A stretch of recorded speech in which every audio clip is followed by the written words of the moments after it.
Security जो framework है, establishment है, जो लोग हैं जो निर्णय लेते हैं इंटेलिजेंस और सिक्योरिटी की, आज उनमें एक अहंकार आ गया है कि चाहे जितनी भी बड़ी गलती हो उन पर कोई सवाल नहीं उठा सकता।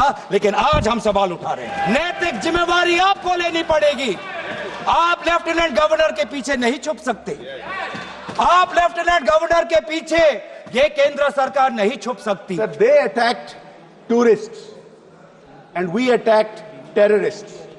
We did not target Pakistan's civilians. Sir, this is not a reaction. This is a doctrine. This is the Modi doctrine. This is the new normal which Pakistan has now understood. India of today is not the India of 2008. This is very important because this turnaround, this new normal is because of our changed policies. आपके सभी वक्तव्यों में कहा गया है कि पाकिस्तान घुटनों पे था।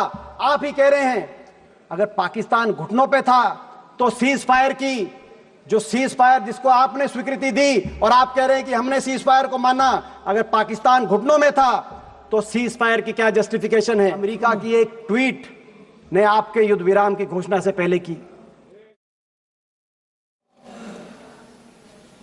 We received phone calls sharing the impression of other countries that Pakistan was ready to cease the fighting. Our position was, if Pakistan was ready, we needed to get this as a request from the Pakistani side through the DGMO channel. That is exactly how that request came. At no stage in any conversation with the United States was there any linkage with trade and what was going on. Secondly, there was, please listen. Secondly, there was no call between the Prime Minister and President Trump from the 22nd of April when President Trump called up to convey his sympathy and the 17th of June when he called up Prime Minister in Canada to explain why he could not meet. We highlighted that 9 sites had been targeted and we said that our actions are focused, measured and non-escalatory in nature. And we were living up to the commitment that those responsible for this attack will be held accountable. Today, when I hear many questions from across the aisle, I want to say, which one of you imagined that Bhavalpur and Muridke would be brought down the way it was? Which one of you thought? When did you even think of it during your tenure? Did it even cross your mind? In fact, on the contrary, you ruled it out after 26/7. Warnings about China, cautions about China, China is planning this, China is planning that. But sir, I want to remind this House, Doklam crisis was on. The leader of opposition decided to get a briefing from whom? Not from the government, not from the emir, from the Chinese ambassador.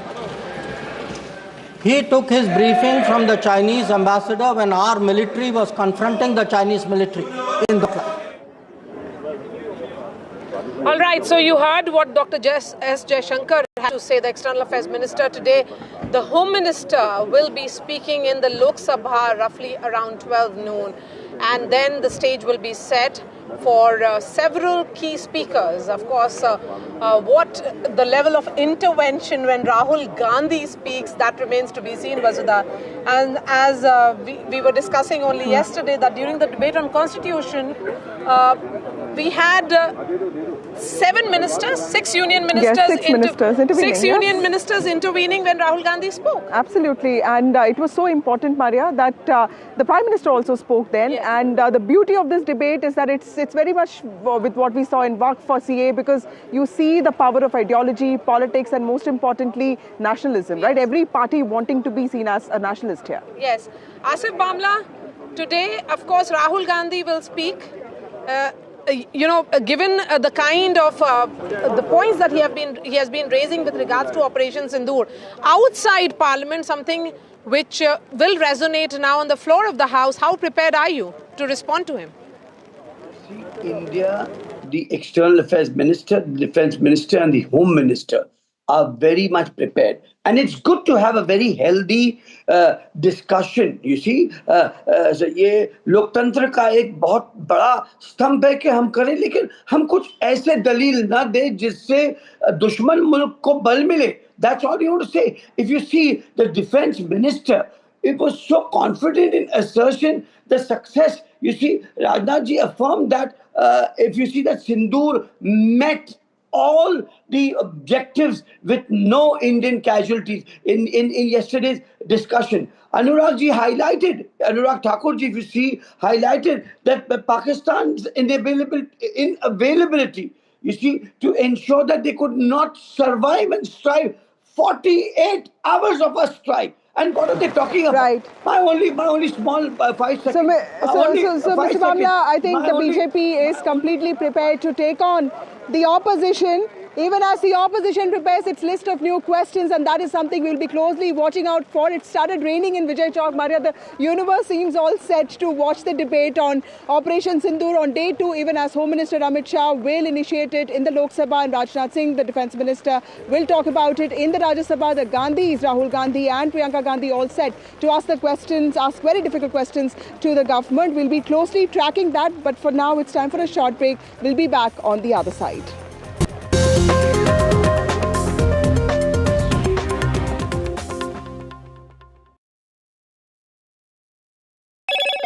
Hello, Moto. Moto G96 5G. All eyes on you.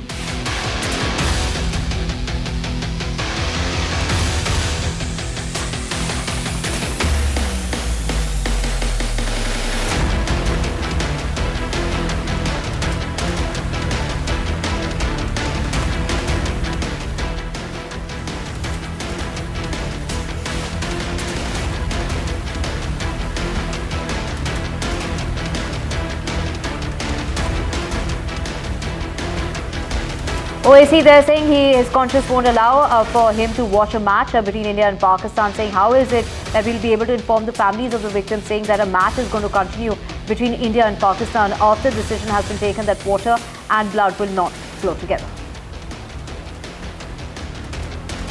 Operation Sundoor debate pitched a political battle in the parliament as the Prime Minister was likely to intervene in the Lok Sabha. The Defence Minister is going to be initiating the Rajya Sabha discussion.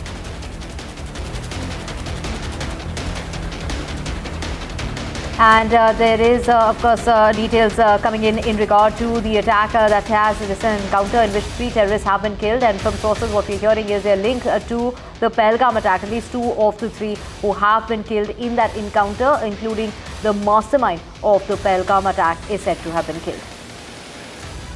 4 people have died in a shootout that took place in Manhattan, including a police officer. The person, a lone shooter from Hawaii, shot himself after the attack.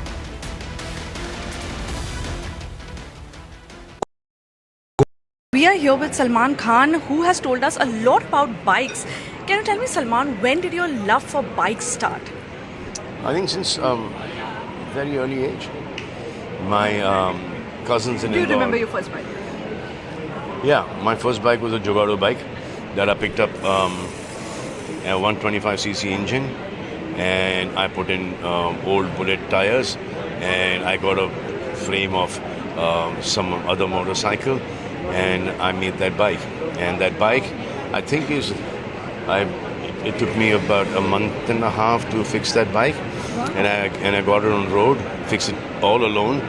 And one of my cousins used to own a garage, so I've sat with him and I assembled that bike. Means all different, and it was like made it like a scrambler, dirt bike, trail bike.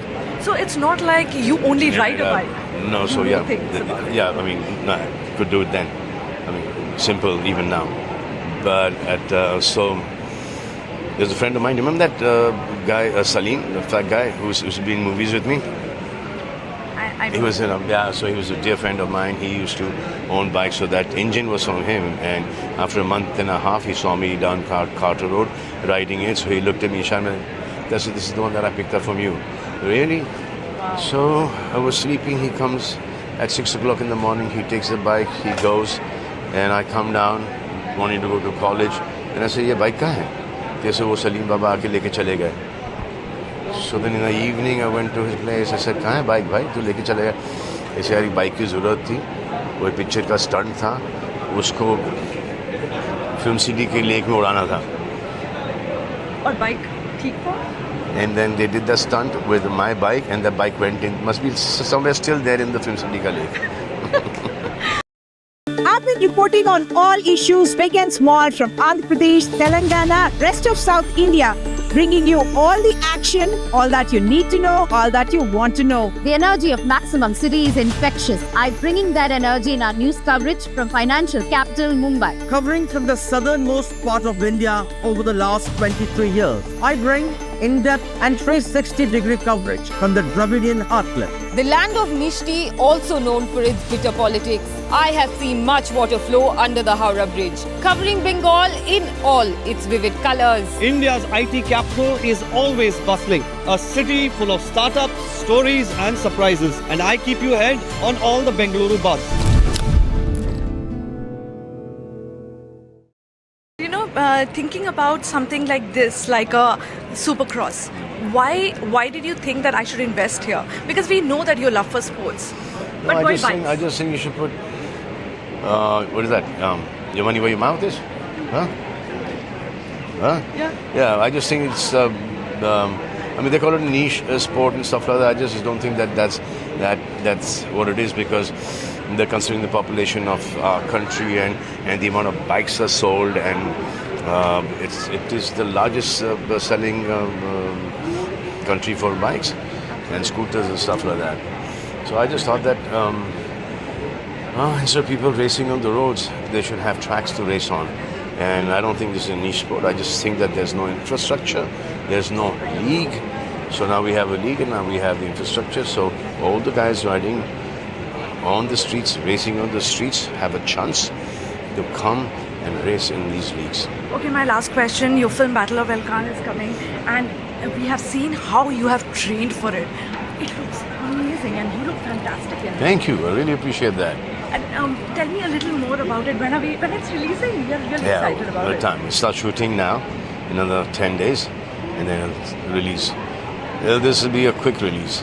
I hope it's it's an intense one. It's looks intense. It's a difficult one. As humanly, it's difficult to do a film like that, because high altitudes, hand-to-hand action, raw, brutal action in the Thanda Pani of Leh Ladakh. You are used to Thanda Pani. Huh? Yeah. But not so Thanda. Thanda Pani, peene ke liye. Here you'll be in the water for about 8 days. Wow. Yeah, in that ekdam taza snow melting pani that's coming in the river, and action in that. So that was challenging. No, that will be challenging. Yeah. I'm dreading it, but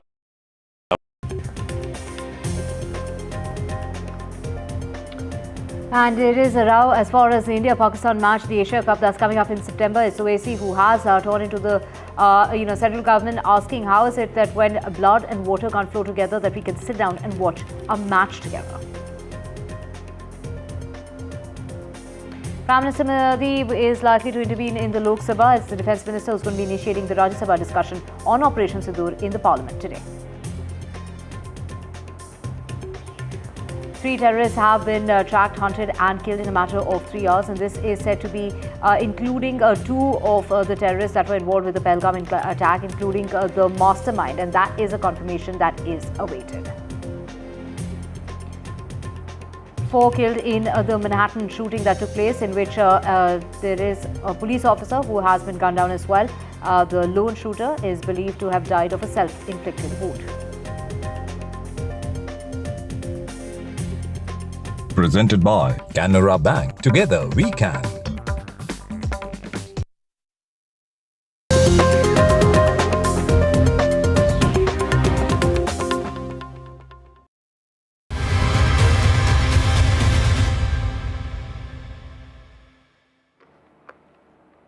Well, let's get you the latest, and this is in regard to, of course, the Defence Minister there began the Operation Sundoor debate. As far as the Parliament is concerned, security forces scored a massive win by gunning down 3 Pakistani terrorists in an encounter near Srinagar. 2 of them are believed to be involved in the Pahalgam attack, in which 26 innocent lives were lost, while it's Suleiman Shah who is said to be the mastermind behind that attack. Security sources have confirmed that he was among the terrorists killed in the encounter which took place on Monday, at the same time when the Operation Sundoor debate was being carried out in the parliament. My colleague Nazir joining us to get us the latest on this. Nazir, this is a confirmation that we are awaiting on. We are waiting for this to be confirmed. But from what we are hearing from our sources is that 2 of the terrorists were said to have had links with the Pahalgam attack, including its mastermind. Well, it has been almost now 24 hours after the encounter. This official confirmation about the identity of those who have been killed is still awaited, or their possible links or involvement in Pahalgam terror attack. So we'll have to wait till there's official confirmation. Yes, yesterday after the encounter, there were a lot of unofficial information from those who conducted the operation.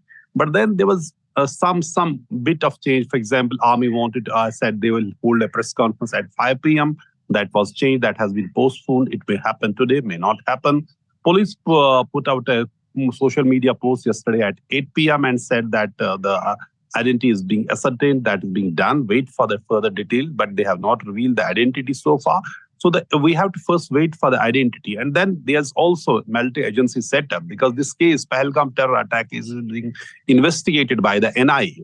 So they have to be also involved, because they are the ones who have covered a lot of ground when it comes to establishing the identity of those who were behind Pahalgam terror attack. So they have been identified by the NIA. Now, are they the same people who have been killed yesterday? Same one? For example, names. Names are all most of the time deceptive, because terrorists coming from Pakistan do use their real names. They often use the fake names and operate under those fake names. So it is a matter of investigation. We'll wait for the official confirmation if number one, their identity, when it would be officially established, and then if they are the real ones who are behind Pahalgam terror attack.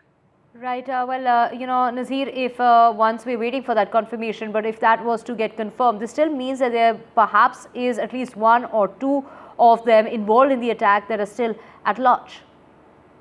Well, if it is established that the ones who were killed yesterday are behind that, 2 of them, still there would be at least 1 or 2 who would be still at large. But having said that, this would be a huge success in that sense, even if 1 or 2 are killed. Because for last more than 3 months, Army and security force have been carrying out the operation. There's huge pressure on the government, because opposition has been saying, where are the killers of Pahalgam?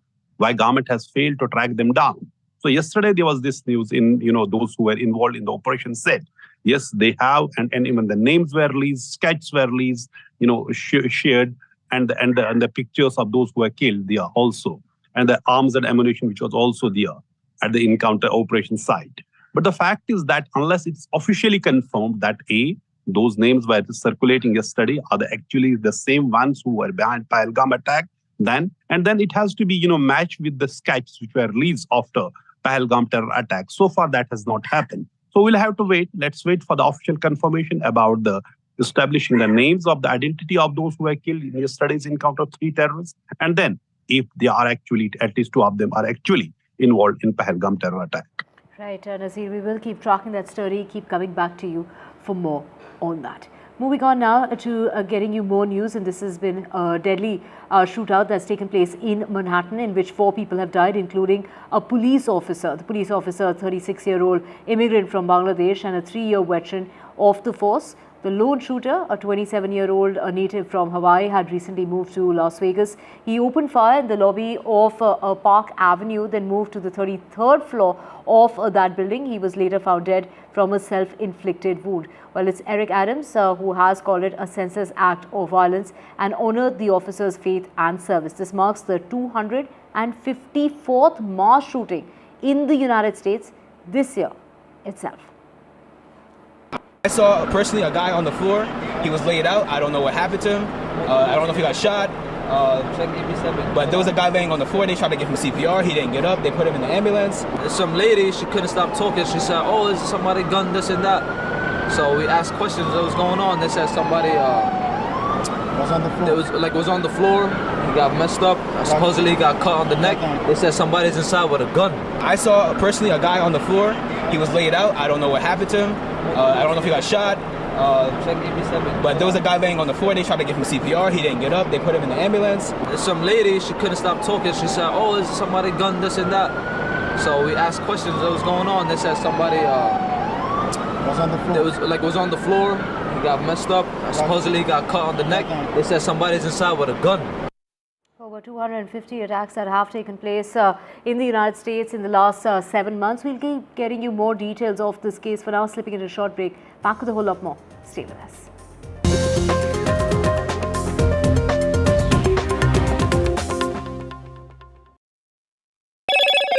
Hello, Moto. Moto G96 5G. All eyes on you.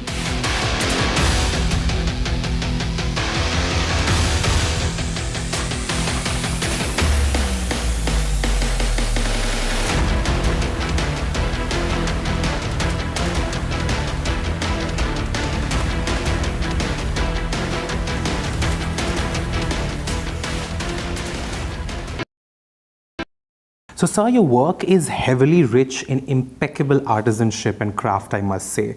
And recently, with the whole Prada versus Kolhapuri artisan debate, how do you see this? Where do you stand? And also this whole conversation about cultural appropriation and cultural appreciation. What's your take on it?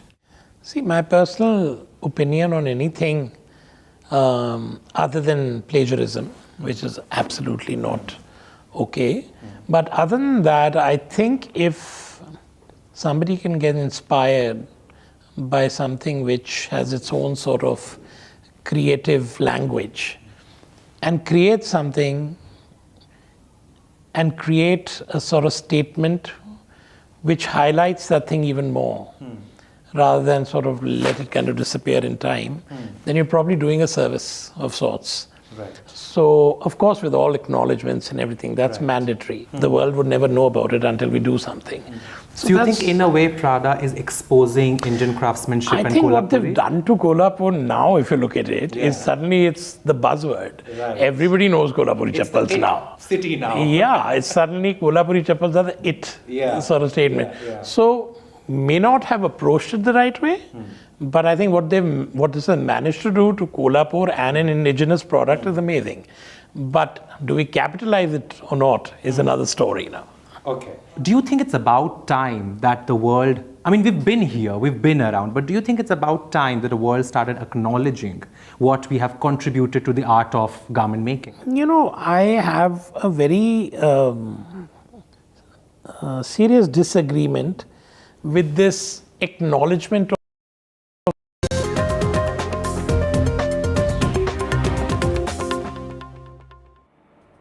Welcome back. From the world of sports, it's 19-year-old Divya Deshmukh who beat 38-year-old Koneru Hampi in an all-Indian final to become the first Indian champion of the FIDE Women's Chess World Cup. My colleague Rika Roy spoke with her. Listen in. And here's the first exclusive interview of Divya Deshmukh after she won the Chess World Cup. Divya, thank you very much for joining us on the phone line from Batumi. Give us your first reaction, please. I am very happy and I'm very relieved that I got my Grandmaster title. There are only 4 women in India who are Grandmasters. Do you have an idol? I think there are a lot of things to look up to from a lot of people. I don't have anyone specific in my mind right now. Divya, how was it beating Koneru Hampi? She's a huge role model, a woman equivalent to Vishwanathan Anand. I think she's an incredible player and super strong, and I have huge respect for her. And this wasn't our first matchup, so it wasn't something new, but definitely clinching the World Cup has been great. In having won this, you have also qualified for the candidates tournament. Tell us what's going to be your strategy. Vishwanathan Anand says that you have broken the Chinese wall. I don't think I've had enough time to even think about it. I was just very invested in the tournament, so I think I need some more time. Right, I do understand you will need some time to soak in this moment. But before I let you go, one fun thing we saw about you is the nail art. We've seen Mary Kom, we've seen PV Sindhu. What is your about, if you could tell our viewers? There's nothing much really. It's just a chessboard on the nail. Very interesting, Divya. I know you're in a hurry. I'll let you go and pick up your World Cup medal, the maiden World Cup medal for India in the Chess World Cup. Divya Deshmukh has become the 88th Grandmaster of India and only the 4th woman. Big congratulations there. And of course, today we are celebrating World Tiger Day, saving the striped giants and the mighty wildcats that flourish. And of course, it is India that's gone on to confirm that there are 3,000 plus tigers in 58 reserves. That is what the Environment Minister has gone on to share, that milestone. Let the roars grow even louder. That is the motto, and that is conserving the species and their homes. That's the pledge that's being made by the Environment Minister.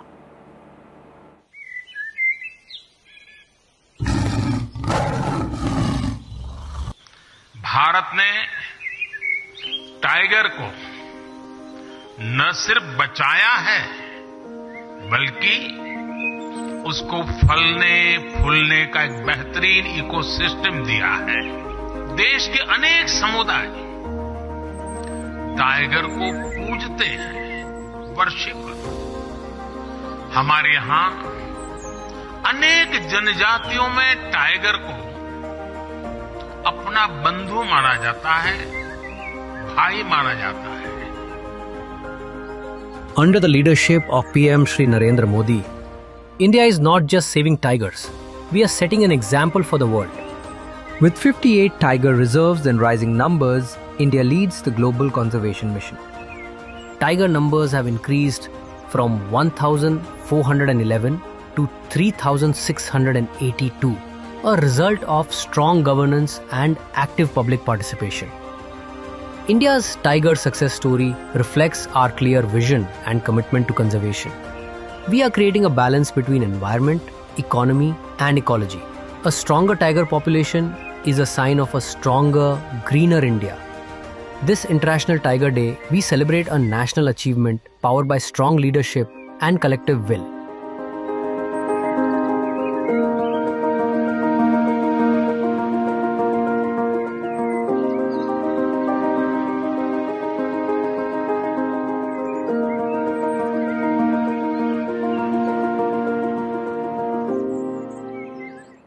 And marking World Tiger Day is Odisha's sand artists, a tribute in order to bring about awareness through our 51 tiger sand sculptures there by Sudarshan Patnaik's creation there on World Tiger Day. That is how World Tiger Day is being celebrated in, this is in order to bring about awareness through art. And today also happens to be World ORS Day, a global awareness day with one simple message that oral rehydration solutions are a life-saving solution essential in the treatment, especially for diarrhea. And why is this important? Because every year diarrhea claims the lives of thousands of children under the age of 5 globally and particularly in India, even though it can be easily prevented and treated with ORS. Take a look at this initiative.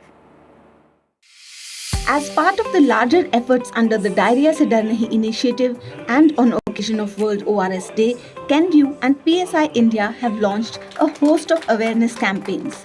Most notably, a Prachar Vahan, which has been on the move for the last 20 days. Supporting the National Health Mission's Stop Diarrhea campaign, this mobile awareness unit has been travelling through villages and towns across UP and Bihar. Through audio-visual messages, informative leaflets, street plays, and the tireless efforts of health workers, the mobile van has reached thousands of families, especially mothers, with vital information on WHO-approved ORS and zinc.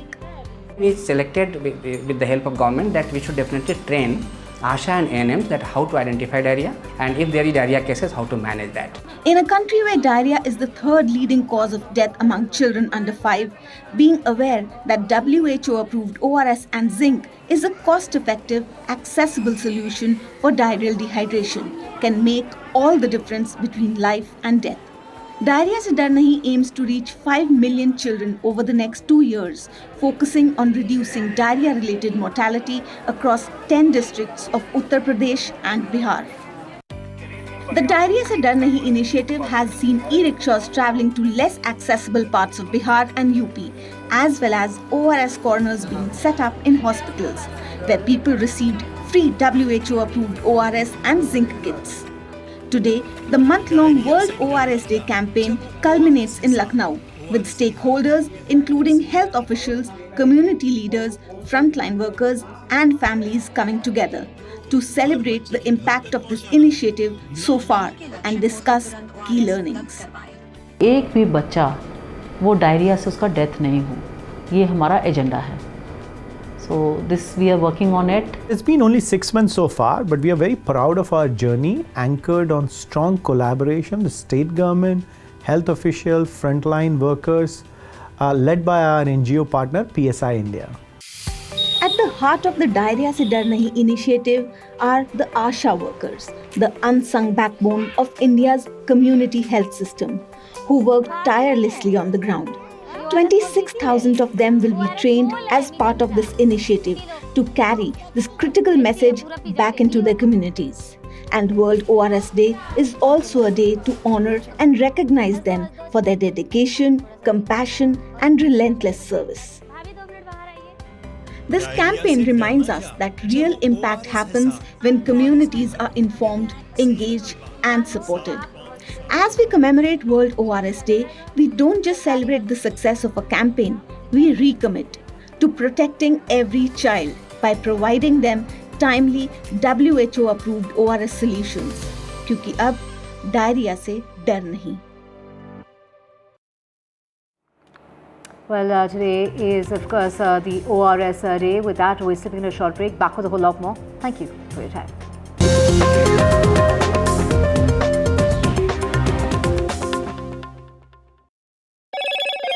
Hello, Moto. Moto G96 5G. All eyes on you.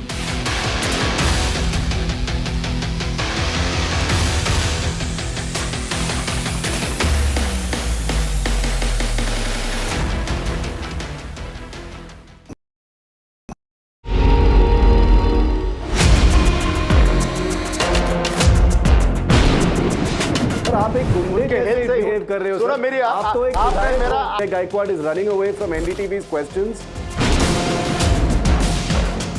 That issue is not before the High Command. It was not discussed so far. Kolhapuri couples costing $1,300. The noise we made finally got heard, and it's so nice that somebody took action on it. Pictures and videos of women that were taken in the Bengaluru metro, now on Church Street and other prominent places in Bengaluru. We managed to arrest both of them.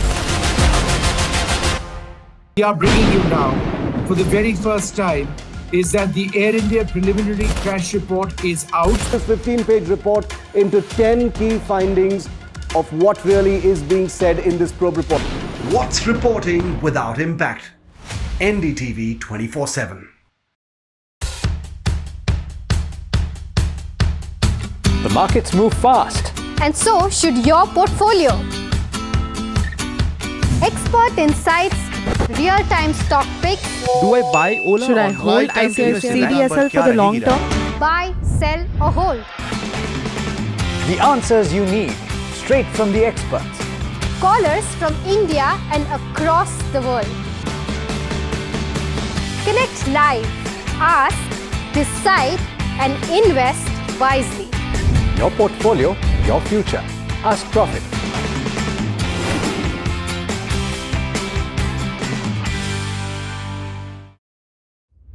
Vanakkam Tamil Nadu. Well, the battle for Tamil Nadu 2026 is open now. After Chief Minister Stalin rolls up his sleeves. And Vijay steps in as a star challenger. This is a mass gathering, not for cash. Meanwhile, a former Chief Minister, Edapadi Palanisamy, begins his fight back. The big comeback campaign by EPS has well and truly begun. These are all the ultimate players, and this is going to be the ultimate test.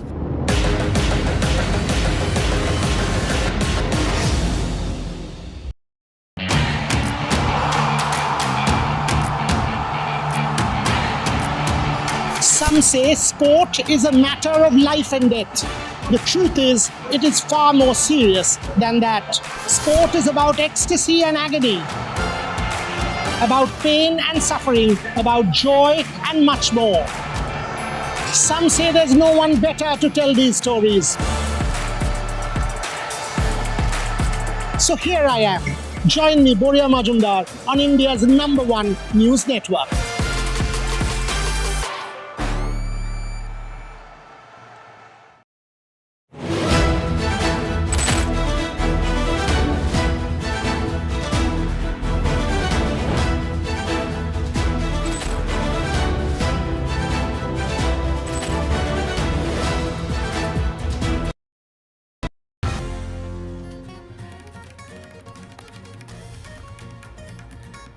Operation Sundoor debate will be starting at 12 noon, and it is Amit Shah who is in fact expected to start with that debate. Also in the Rajya Sabha we'll have the Defence Minister there who's set to open the Operation Sundoor discussion. Prime Minister Modi is expected to intervene in the Lok Sabha proceedings. Prime Minister Modi is likely to intervene in the Lok Sabha, while it's the Defence Minister, of course, will be initiating the Rajya Sabha discussion, and OAC there, raking up that issue, asking how is it that we can sit down and watch a match together after you've said that blood and water will not flow together. 3 terrorists are believed to have been hunted and killed, out of which 2 are said to have links to the Pahalgam attack, including the mastermind behind that attack. Well, that is a confirmation that is awaited. NDTV tracks the entire movement, how they were tracked, how they were hunted, how they were killed in a matter of 3 hours.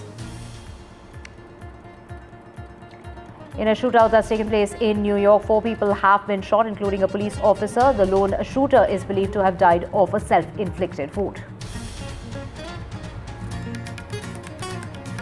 Trump says that he would shorten the deadline for Russia. To remember, the deadline was of 50 days till the 3rd of September. Now it's been reduced to a matter of 10 to 12 days.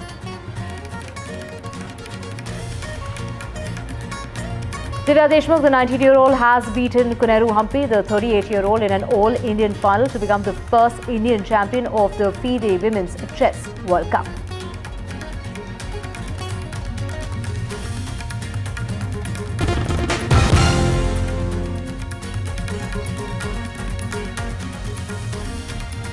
Let's get to the very latest as far as Operation Sundoor debate is concerned. You're watching NDTV 24/7. I'm Divya Vadva, beginning with the Lok Sabha session that witnessed a debate on Operation Sundoor, India's counter-offensive to the Pahalgam terror attack, and it was Defence Minister defending the operation, saying that it was not over, that the operation is still not over, while the opposition led by Gaurav Gogoi questioned how terrorists managed to infiltrate Pahalgam.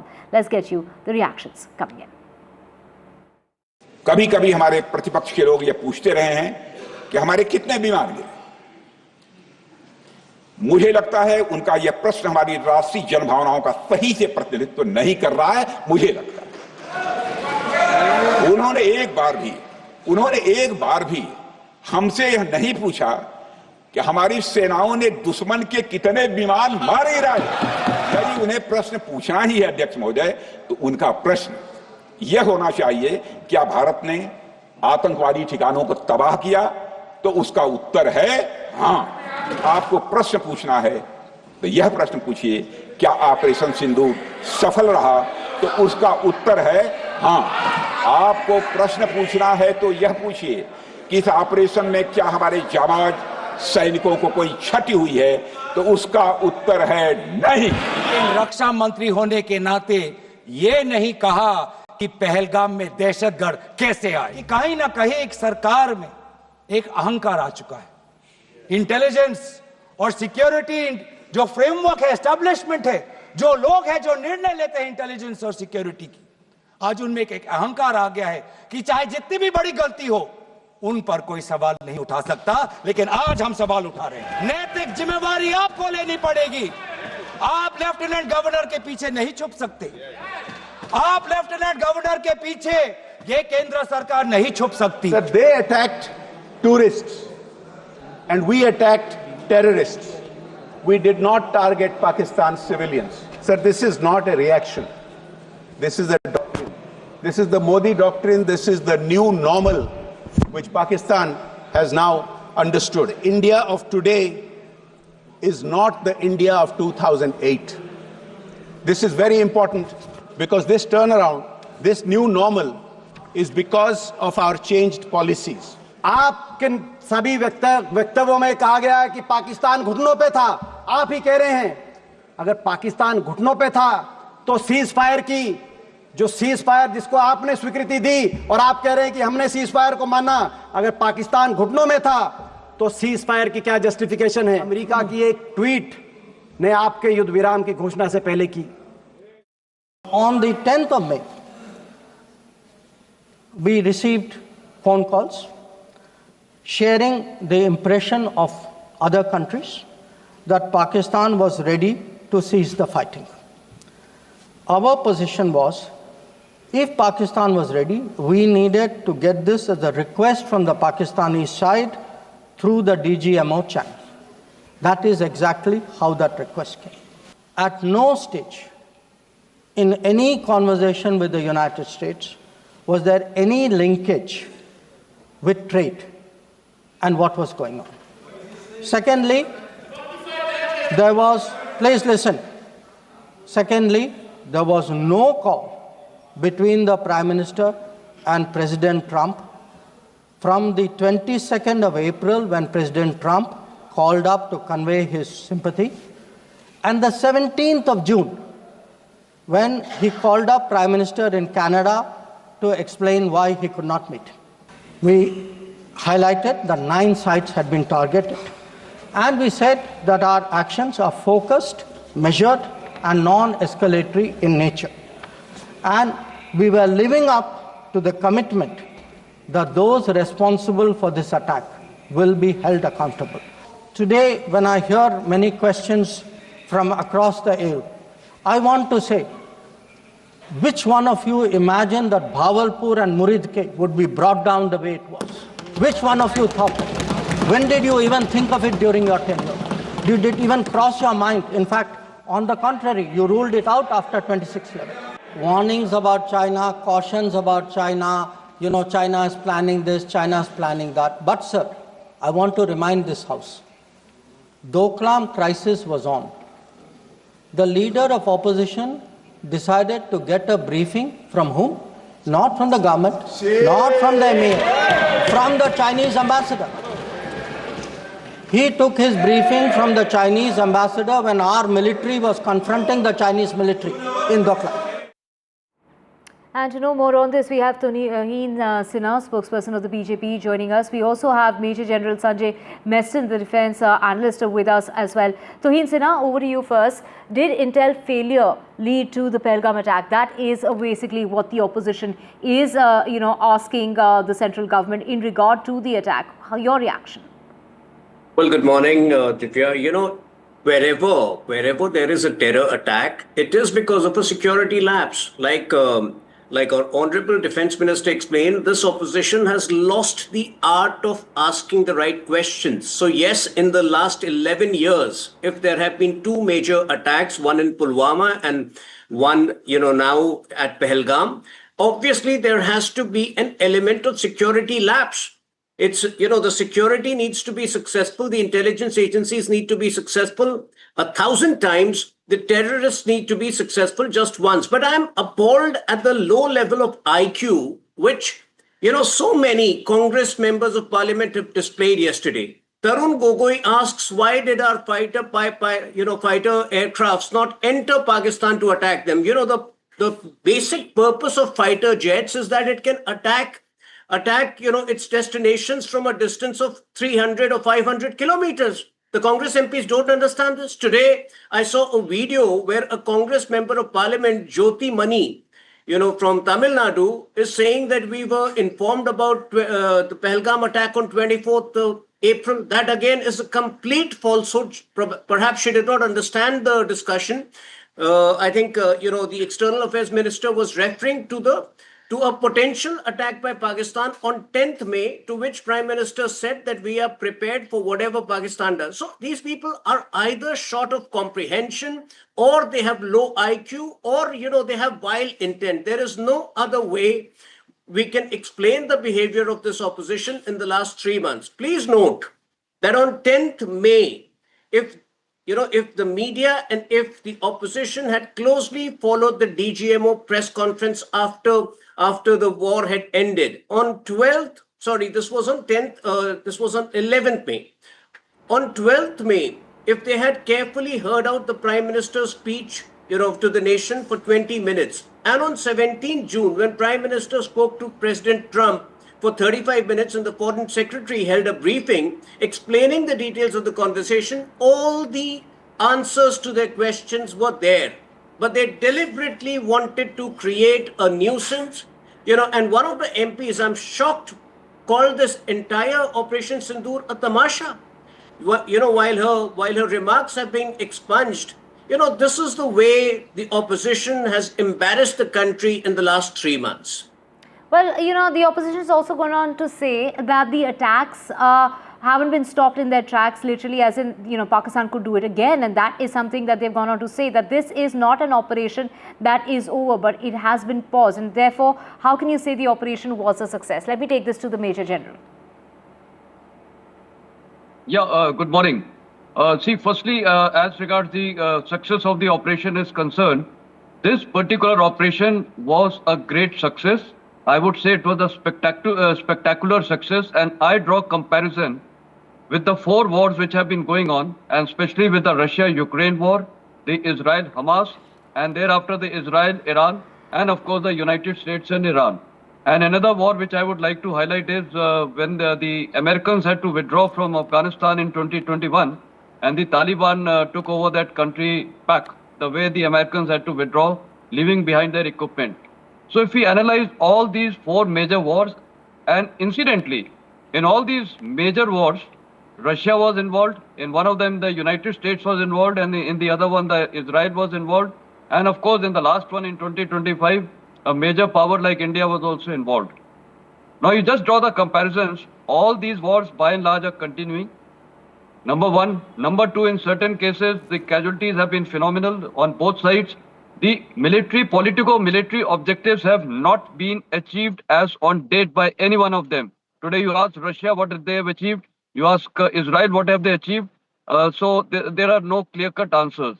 And Israel's aim was to, decimate the entire Hamas structure. Have they been finished it? No. The answer is no, they have not done it. So therefore, why I would say Operation Sindoor was a spectacular success. Firstly, we have hit the politico-military targets which were decided. One was to target only, I repeat, only the terrorist infrastructure, which we did on the first day itself. Our aim was very, very clear. And that is why I think the defense minister had made a remark. We didn't want this into a war scenario. The terrorists struck us, we struck them back, and the message was to the perpetrators that it shall not be accepted. However, those perpetrators tried back to attack India, and you are aware what happened on 8th and 9th. And thereafter on 10th, we did a massive onslaught, striking all their airfields, striking all their radar sites, and it was a phenomenal success, and it has been seen and acknowledged by the entire world. The evidence was seen, unlike in Fordo, till date, no one knows what is the destruction, though President Trump claims that it has been obliterated.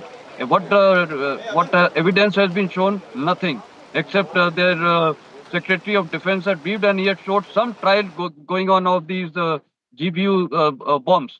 So what I'm trying to say is, in that success, in that manner, I think this operation was a spectacular success. We achieved a politico-military objective.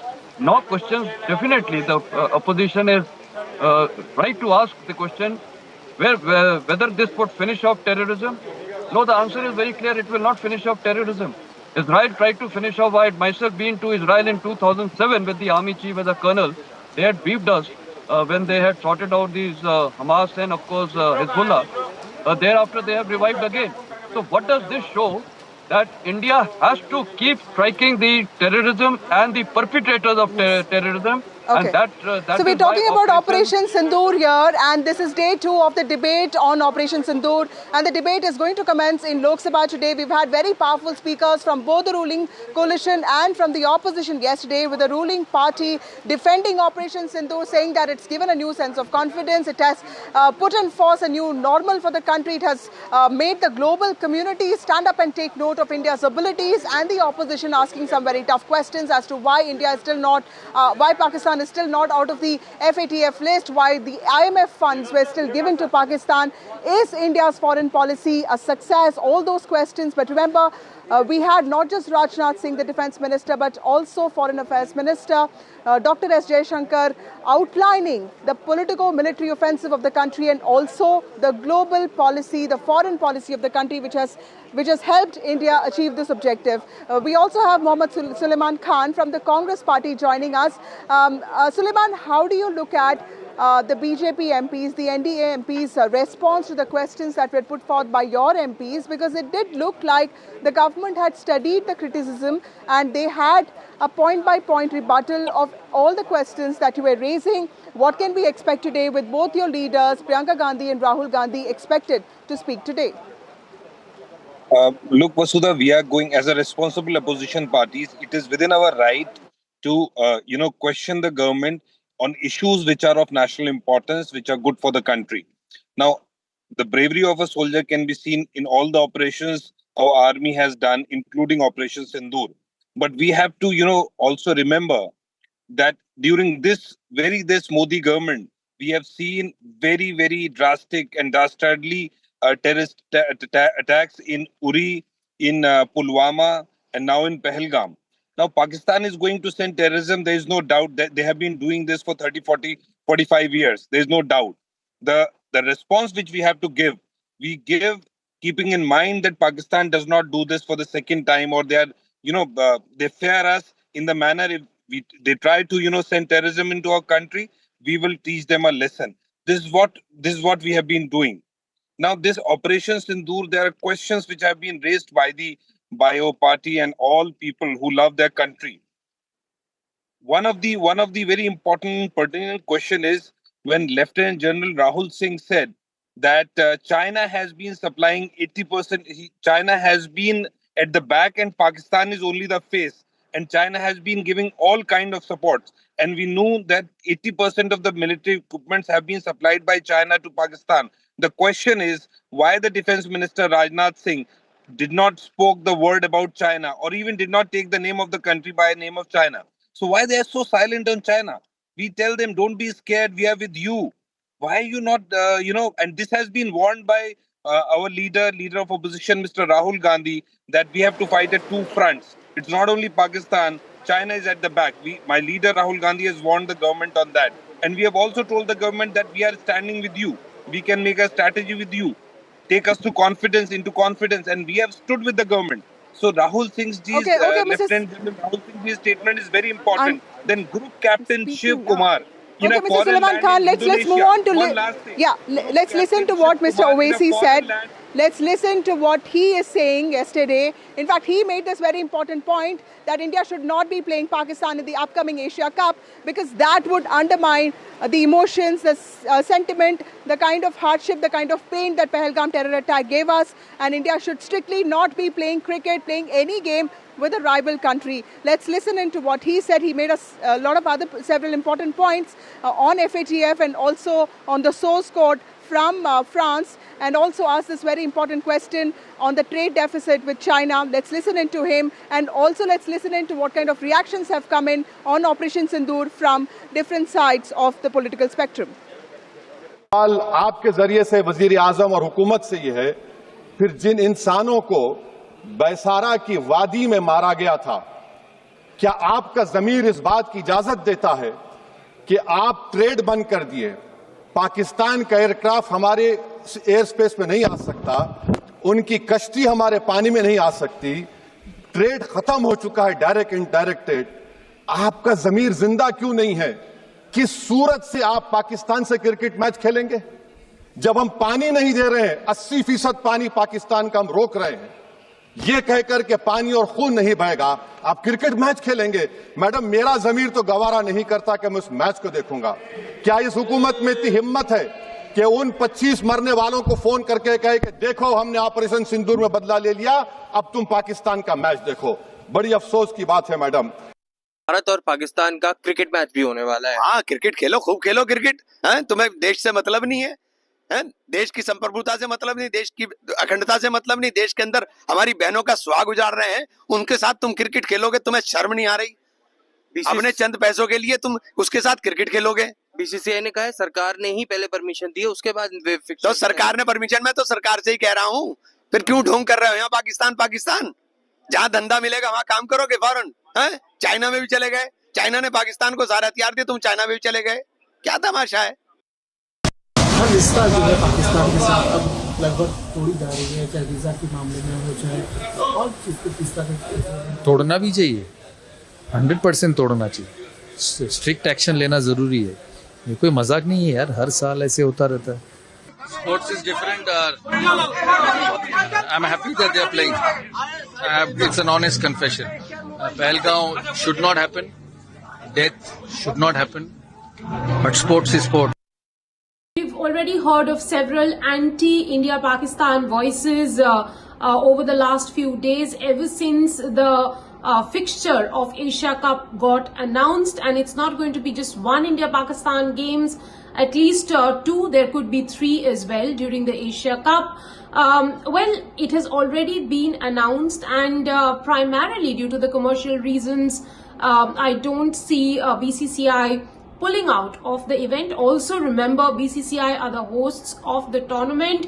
What we have learned from the BCCI sources is that right now everything has been locked in, so the tournament goes on, and they have towed the ministry's line because the ministry earlier said that while there would be no bilateral relationship between India and Pakistan, they will allow India and Pakistan to clash in various tournaments during multilateral tournament. Remember, all of this is being done looking ahead to India's hosting the Olympic Games, if that comes to India in 2036. Also, several other big events, big multilateral events before that India is very, very ambitious about hosting, and the IOC or the International Olympic Committee cannot be given the idea or given that image of Indian government interfering in sports, not allowing sports between two nations. We also have Major General Sanjay Mestin with us. We also have Tuhin Sinha of the BJP, and we are discussing Operation Sundoor. It's day 2 of discussion on Operation Sundoor in the Parliament. In fact, in Lok Sabha, we will see Home Minister Amit Shah initiating the debate, and in the Rajya Sabha, we will see Rajnath Singh, the Raksha Mantri, talking about it at 2 o'clock. Several big speakers lined up today, including the Gandhis. Tuhin Sinha, to you first. What did you think of the opposition's questions yesterday? Because I did feel that there was a sense of balancing act, and there was a lot of at least sensitivity with regard to the fact that they don't want to be seen as anti-armed forces. But the kind of questions that the opposition asked, the NDA MPs that spoke also gave a point-by-point rebuttal of all those points that they had raised. Do you think that there is something left that the government needs to do with respect to reassuring the opposition that Operation Sundoor was on point and everything that the country needed to send out this message of no tolerance to terror? Well, insofar as the speeches of Defence Minister Rajnath Singh ji and the External Affairs Minister Jaishankar ji is concerned, they were extremely articulate. The entire speeches had all the details which the opposition was looking for. Now, the point is, this opposition is either they are short on understanding or they have vile intent, because they simply don't seem to comprehend simple answers. This is an opposition which very notoriously tried to convert a victory into a surrender. This is an opposition which until yesterday morning was trying to, whitewash Pakistan's role through leaders like Chidambaram. So I think, this is an opposition, even if you explain the Ramayana and Mahabharata 100 times to them, they will keep asking who is Ram and who is Ravan. Did you see the video of Jyoti Mani, the Congress member of parliament from Tamil Nadu? She comes out and says, we were forewarned about the Pahalgam attack. This was never mentioned in the speech. Perhaps she misunderstood, she misunderstood the details which were given out was pertaining to 10th May. So this is a Congress party which has never lived up to its responsibility, lost the art of asking the right questions, and in fact, Praniti Shinde went to the extent of calling Operation Sundoor a tamasha. While her comments have been expunged from the House, fact is that they keep trying to emerge as stars in the Pakistan media, which is very unfortunate. Okay, that's an important point. Major General Meston, what do you also think of, Major General Meston, this is a question for you. What do you also think of Asaduddin Owaisi's comments that India should not be playing Pakistan in the upcoming Asia Cup? There are questions that are being raised on the duplicity of Indian position when it comes to the Cup of Legends. We decide not to play with them, and then in Asia Cup, the schedule says that we are playing with them. The reasoning here, the rationale here is that it's a multilateral tournament, and why should we give Pakistan a walkover? As an army veteran, where are you on this? Should we ever be playing Pakistan, or do you think that we should rise above this and also look at this as a sporting activity? Actually, it's raining heavily here. I could barely hear you, but I could understand you are talking about the cricket aspect. So what I would like to highlight is, personally, I feel that when our stated policy is that terror and talks and trade will not go together, everything has been seized with Pakistan. I personally feel that we should cut off every contact with Pakistan, including no cricket matches. I think the national sentiment has to be kept in mind. That is more important. Pakistan is that nation which since early 80s has been just targeting India through terrorism. So many terrorist acts is done. It is even targeted our parliament, which is the temple of our democracy. So I think now it is high time, if we are very, very clear, we have, put on hold the Indus Water Treaty and everything. I think cricket match or anything, we should just finish off everything with Pakistan till the time they do not shed over terrorism. Now it is high time. This Pakistan should stop terrorism. Till the time they do not stop terrorism, India should cut off every particular thing with them. I would not even rate them as a country. They are artificial created country out of India. That was our land. Those were our people. And today we must be very, very clear. In fact, we should look for long-term strategic goals as to how to get back parts of or the entire POK back and ensure that Balochistan, which deserves its independence, that they should get Khyber Pakhtunkhwa. The thing is very clear. That's very well. That's very well said, Major General Sanjay Meston. It's raining very heavily here. It looks like everybody is preparing for that big debate that's going to happen in the Lok Sabha and also in the Rajya Sabha today on Operation Sundoor. We have to take a short break now. On the other side, we have some important breaking news for you.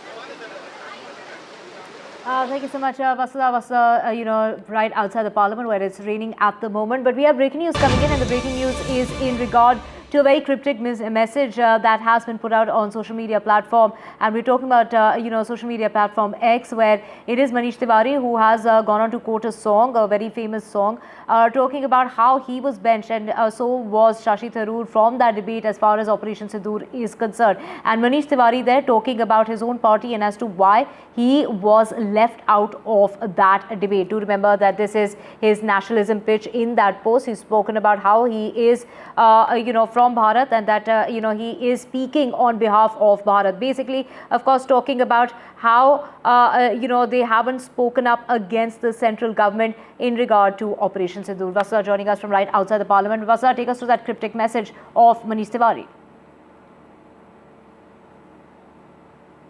Well, Manish Tiwari has posted a song that we used to sing as children on every Independence Day.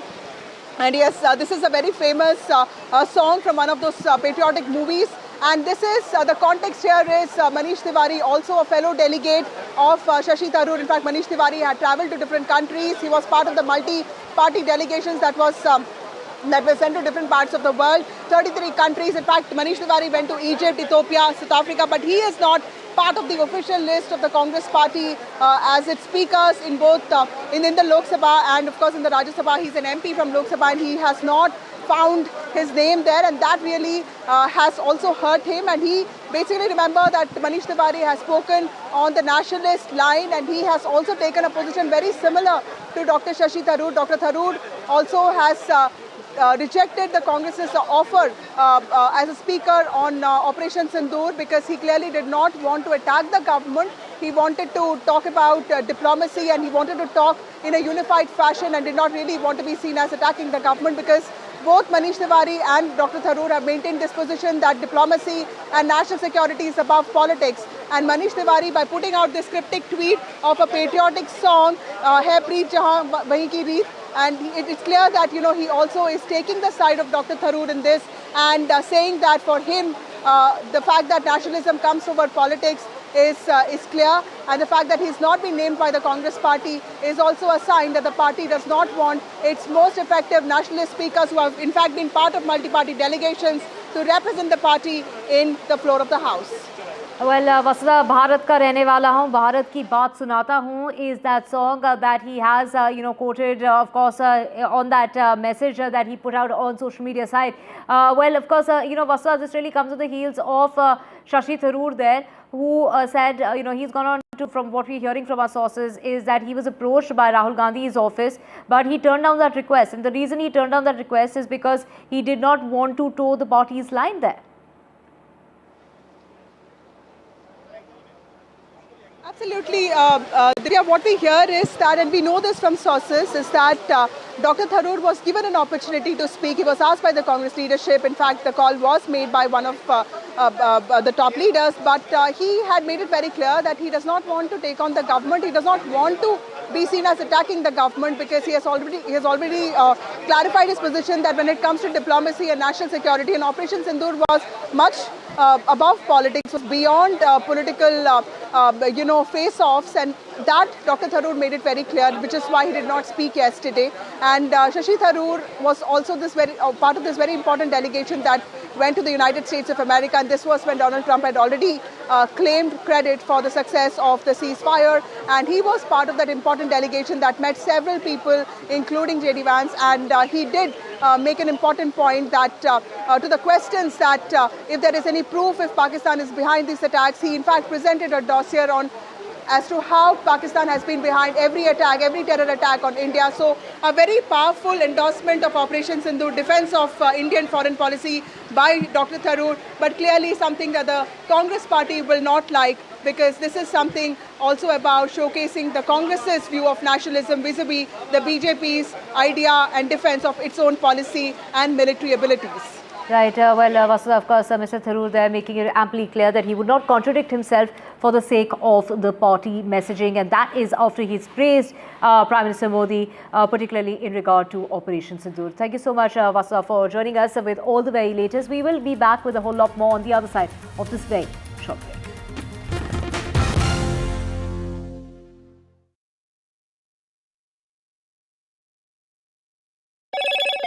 Hello, Moto. Moto G96 5G. All eyes on you.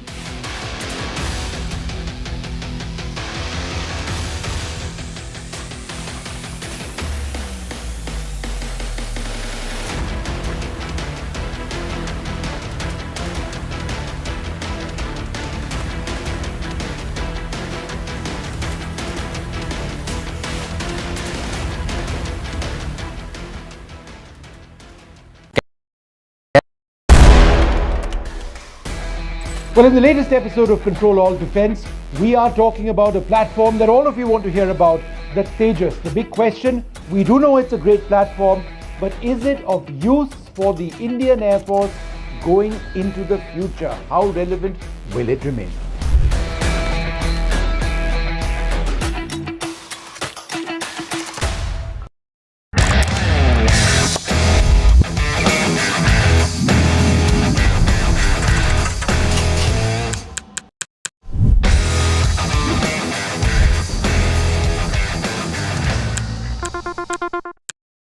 Is your business future ready?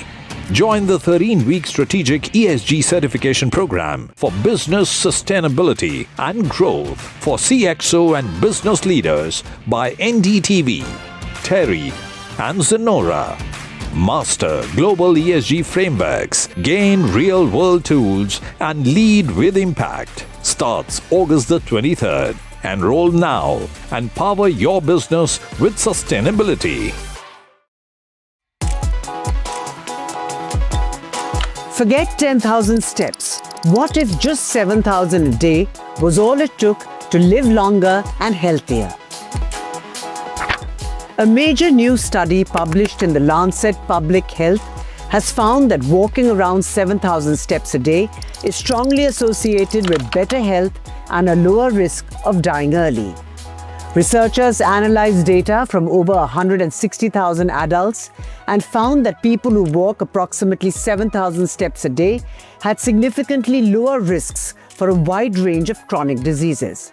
Compared to those who walk just 2,000 steps daily, these individuals saw a 47% reduction in all-cause mortality, 25% drop in cardiovascular disease, 14% lower risk of type 2 diabetes, 22% reduction in depression, 38% decline in dementia risk, 28% fewer falls, and a 6% reduction in cancer risk. Unlike earlier studies that mostly focused on heart health or death rates, this is the first major research effort to comprehensively examine the impact of daily steps on multiple health outcomes. The review included 57 studies, of which 31 were analyzed in detail through meta-analysis, making this the most extensive data set to date on how walking affects health.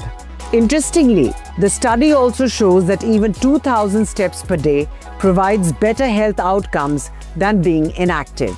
While benefits for some conditions like heart disease continue to rise beyond 7,000 steps, for most other outcomes, the gain started to plateau after this point.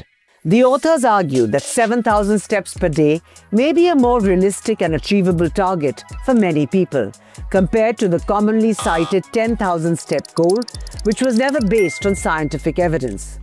They say that step count is a simple and effective way to measure physical activity. In the Operation Sundoor debate, which is going to resume in the Parliament today, and it is Prime Minister Modi who is likely to intervene in the Lok Sabha. The Defence Minister is going to be initiating the Rajya Sabha discussions and the Lok Sabha discussions to resume at 12 o'clock with Amit Shah. And it is Owaisi who has gone on to ask how is it that we can sit down together and watch a match between India and Pakistan after we've decided that water and blood will not flow together, saying that his conscience would not allow him to watch such a match. 3 terrorists have been hunted and killed. 2 of them are said to have links with the Pahalgam attack, including the mastermind behind the Pahalgam attack. This is a confirmation that is awaited. 3 terrorists were hunted and killed in a matter of 3 hours. In Manhattan, 4 people have been gunned down, including a police officer. The lone shooter is believed to have shot himself. Presented by Canara Bank. Together we can.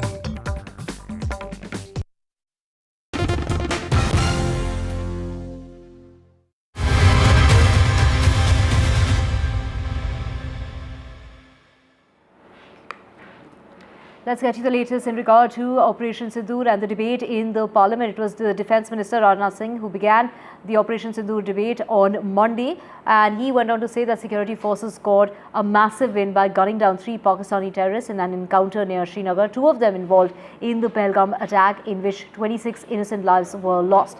Sulman Shah is said to be the mastermind, who is said to be part of that encounter.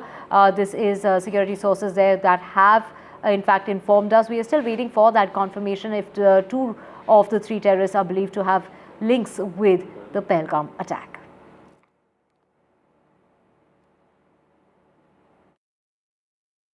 Well, it has been more than 24 hours after the encounter.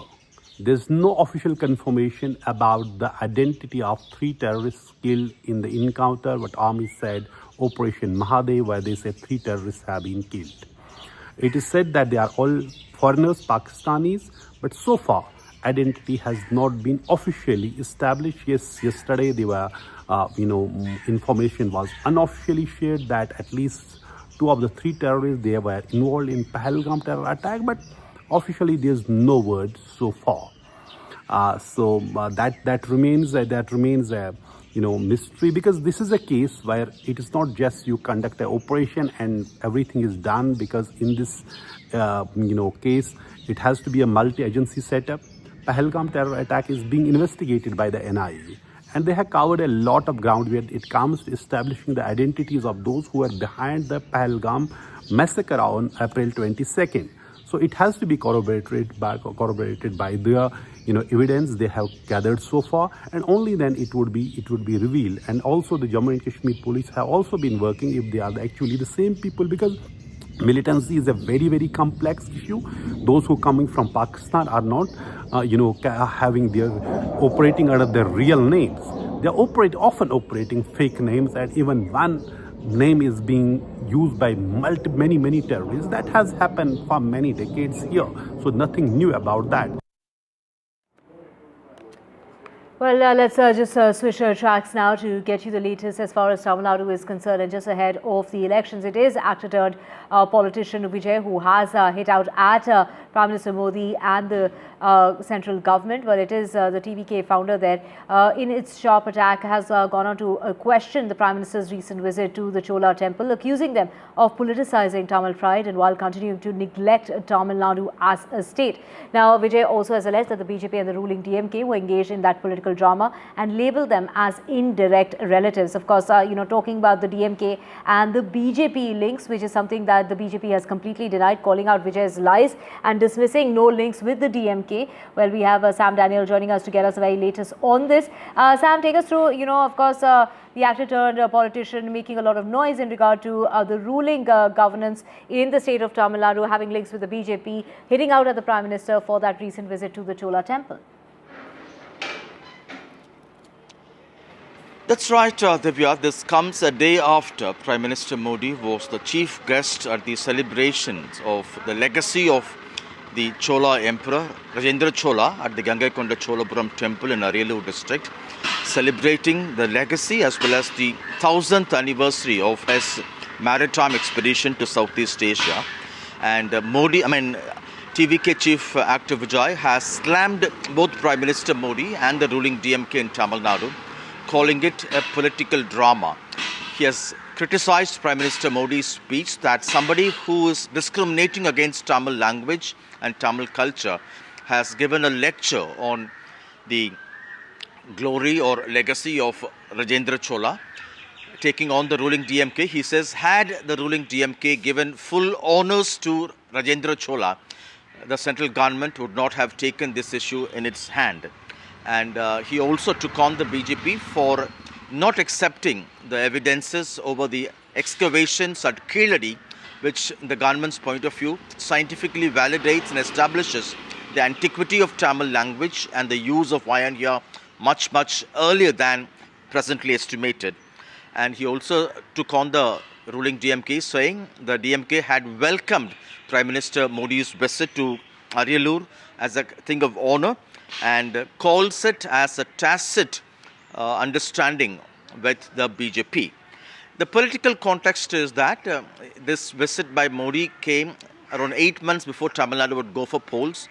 The BJP has little presence in Tamil Nadu, and it took up this issue of the Chola pride to fill the space left by the Dravidian parties, who in a very limited way celebrate the legacy of the Chola emperors, because during their reign, it's believed that there was so much of caste discrimination, and it was at that point in time many what they call Aryan traditions were introduced in this part of the country. And this particular space is exactly what the BJP is trying to fill in to make sure they would be able to reach out to Tamil pride through this. And the BJP has hit back strongly, saying that name any one prime minister in the past who has taken the issue of Tamil, has been an ambassador for Tamil language to take its glory worldwide, and has slammed TVK Vijay for being directionless as he tries to make his political debut or electoral debut in the 2026 elections. Divya. Thank you so much, Sam, for getting us all the way latest. And let's just switch tracks now to more news coming in. And this is in regard to a deadly shootout that took place in Manhattan in New York, where a 36-year-old NYPD officer was shot as well. There were 4 people who died in that attack. The lone shooter is said to have died of self-inflicted injuries. To know more on this, we have my colleague Arjun joining us. Arjun, what details do we have of this 27-year-old? That's absolutely correct. The gunman here, as you see on your screens right now, has been identified as 27-year-old Shane Tamura.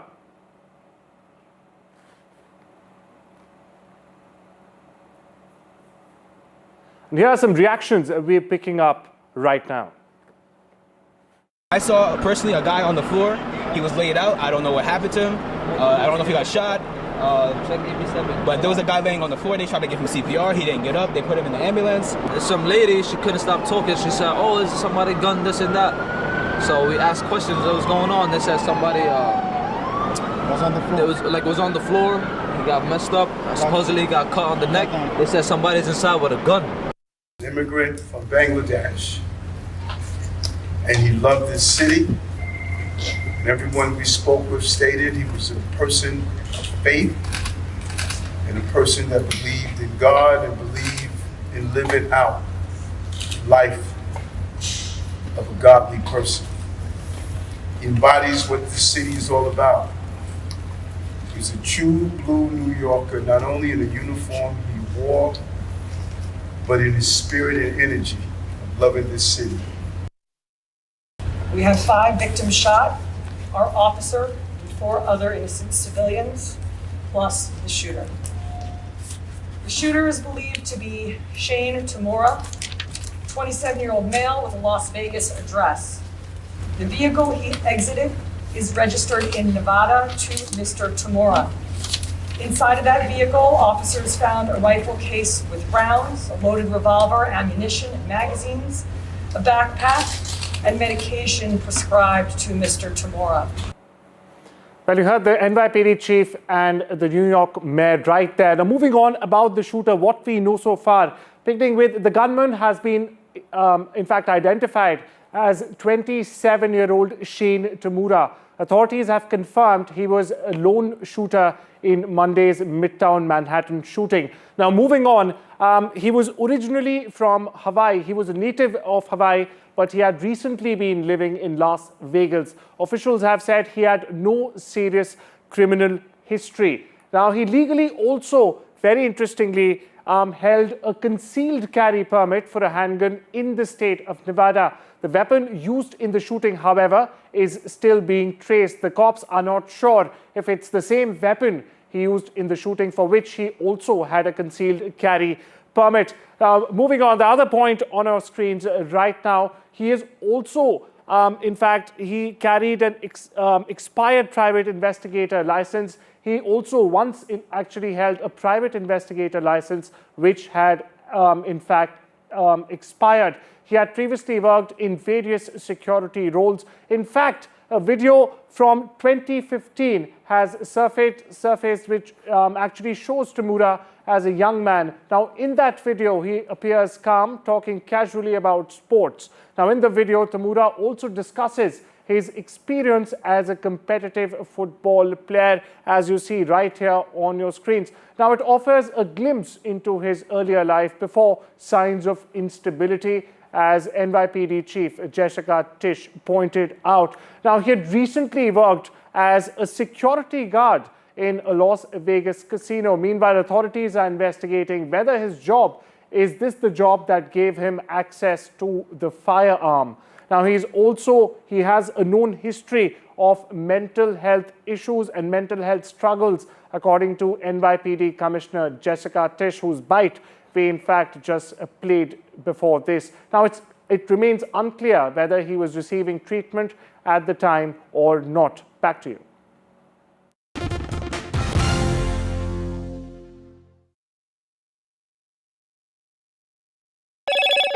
Hello, Moto. Moto G96 5G. All eyes on you.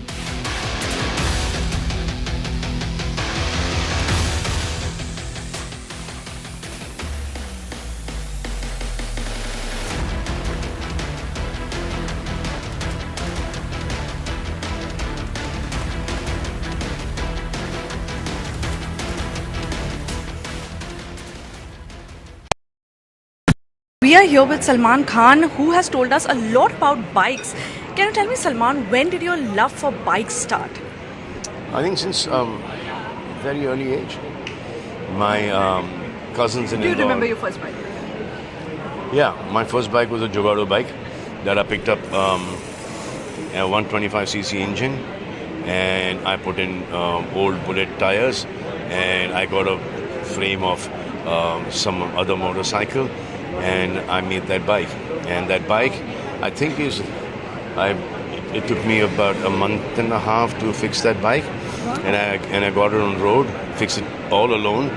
And one of my cousins used to own a garage, so I've sat with him and I've assembled that bike. Means all different, and it was like made it like a scrambler, dirt bike, trail bike. So it's not like you only ride a bike. No, so You yeah, do things about it. yeah. I mean, no, could do it then. I mean, simple even now. But so there's a friend of mine. Remember that guy Salim, the fat guy who used to be in movies with me? He was so he was a dear friend of mine. He used to own bikes, so that engine was from him. And after a month and a half, he saw me down Carter Road riding it. So he looked at me, Sharma, this is the one that I picked up from you. Really? Wow. So I was sleeping. He comes at 6 o'clock in the morning. He takes the bike. He goes, and I come down, wanting to go to college. And I say, "Ye bike kahan hai?" They say, "Wo Salim Baba aake leke chale gaye." So then in the evening, I went to his place. I said, "Kahan hai bike, bhai? Tu leke chale gaya?" ऐसे यार bike की ज़रूरत थी, वो picture का stunt था, उसको film city के लेक में उड़ाना था. और बाइक ठीक था? And then they did the stunt with my bike, and the bike went in. Must be somewhere still there in the film city ka lake. I've been reporting on all issues big and small from Andhra Pradesh, Telangana, rest of South India, bringing you all the action, all that you need to know, all that you want to know. The energy of Maximum City is infectious.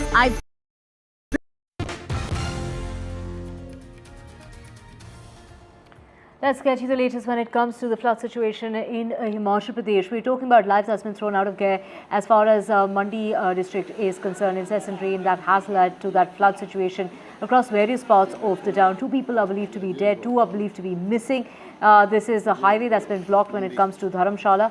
Hundreds have been stranded, and several key roads, including the Chandigarh-Manali as well as the Mandi-Pathankot highways, remain blocked.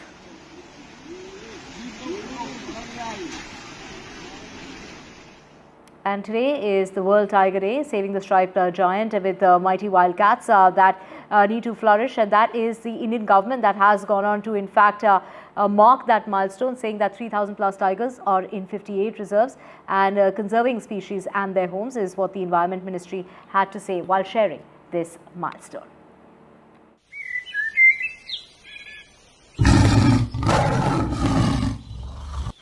Bharat ने tiger को न सिर्फ बचाया है, बल्कि उसको फलने फूलने का एक बेहतरीन इकोसिस्टम दिया है. देश के अनेक समुदाय टाइगर को पूजते हैं, worship.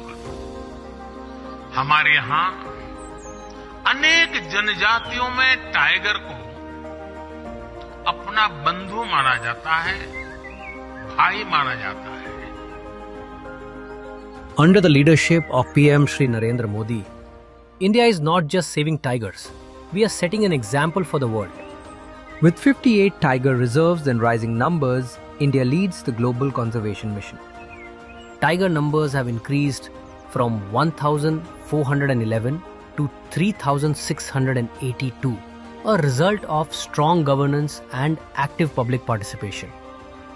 India's tiger success story reflects our clear vision and commitment to conservation. We are creating a balance between environment, economy, and ecology. A stronger tiger population is a sign of a stronger, greener India. This International Tiger Day, we celebrate a national achievement powered by strong leadership and collective will.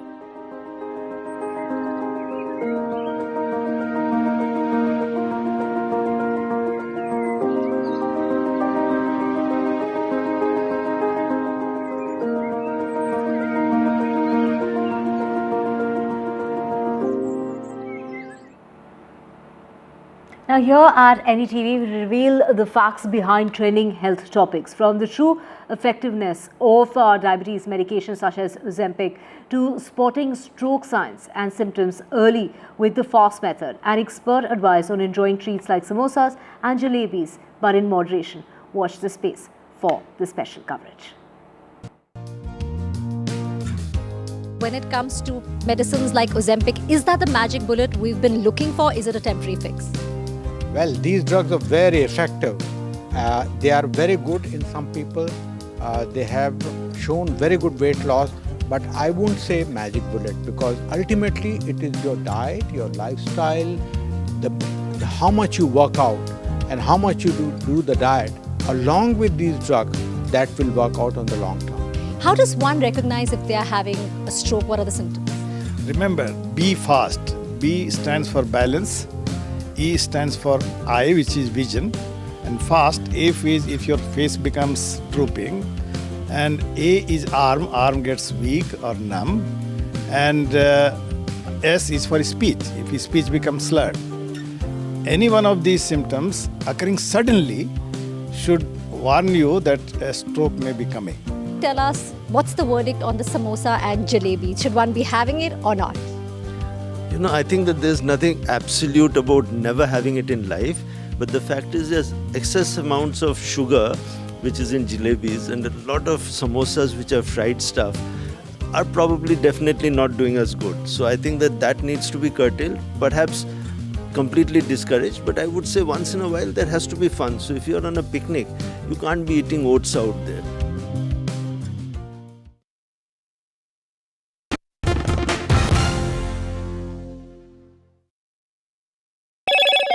Hello, Moto. Moto G96 5G. All eyes on you.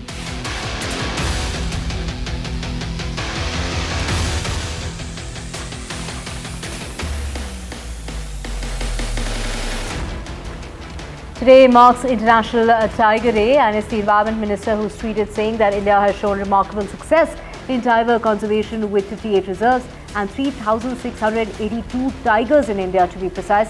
We have emerged as an example for the world in tiger conservation. He went on to say that tiger conservation is not just about saving the species.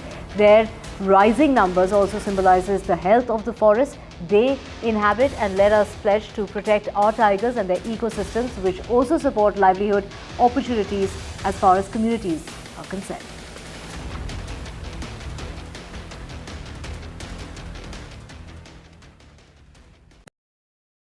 You know, thinking about something like this, like a supercross, why did you think that I should invest here? Because we know that you love for sports. No, But why bikes? I just think you should put, what is that? Your money where your mouth is? Huh? Huh? Yeah. Yeah, I just think it's, I mean, they call it a niche sport and stuff like that. I just don't think that's what it is, because they're considering the population of our country and the amount of bikes are sold, and it is the largest selling country for bikes and scooters and stuff like that. So I just thought that instead of people racing on the roads, they should have tracks to race on. And I don't think this is a niche sport. I just think that there's no infrastructure, there's no league. So now we have a league, and now we have the infrastructure. So all the guys riding on the streets, racing on the streets, have a chance to come and race in these leagues. Okay, my last question. Your film Battle of Elkan is coming, and we have seen how you have trained for it. It looks amazing, and you look fantastic in it. Thank you. I really appreciate that. And tell me a little more about it. When it's releasing? We are really excited about it. Time. We start shooting now, another 10 days, and then it'll release. This will be a quick release. I hope it's and it's an intense one. It's it looks intense. It's a difficult one, as humanly it's difficult to do a film like that. Because high altitudes, hand-to-hand action, raw, brutal action in the Thanda Pani of Leh Ladakh. You are used to Thanda Pani. Huh? Yeah. But not so Thanda. Thanda Pani, peene ke liye. Yeah, you'll be in the water for about 8 days. Yeah, in that ekdam taza snow melting pani that's coming in the river and action in that. So that was challenging. No, that will be challenging. Yeah. I'm dreading it, but I will do it. Thank you so much for talking to us. Welcome. So, sir, your work is heavily rich in impeccable artisanship and craft, I must say. And recently, with the whole Prada versus Kolhapuri artisan debate, how do you see this? Where do you stand? And also this whole conversation about cultural appropriation and cultural appreciation. What's your take on it? See, my personal opinion on anything other than plagiarism, which is absolutely not okay. But other than that, I think if somebody can get inspired by something which has its own sort of creative language and create something and create a sort of statement which highlights that thing even more, rather than sort of let it kind of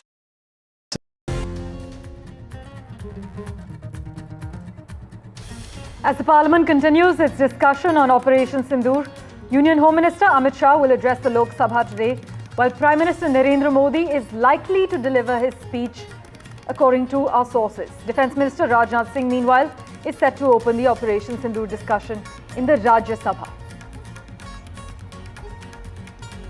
It seems like it's the Congress versus the Congress over the Operation Sundoor debate. After Shashi Tharoor, Congress MP Manish Tiwari hits out. Shashi Tharoor and Manish Tiwari were not part of the Congress speaker list. Tiwari's cryptic post says, "We'll speak for the country." AIMIM leader Saduddin Owaisi asked in the Lok Sabha how the centre can allow the national cricket team to play against Pakistan in the Asia Cup tournament on the 14th of September, when the government had asserted after the Pahalgam attack that water and blood cannot flow together and had imposed various restrictions. Regarding Sanjay Kapoor's death, the family raises questions. Sanjay Kapoor's mother says she doesn't know how her son died. This is weeks after his untimely death. But his mother adds that the family legacy must carry on. The Darshan Ramya tiff escalates. Ramya now files a complaint after abuse by Darshan's fans.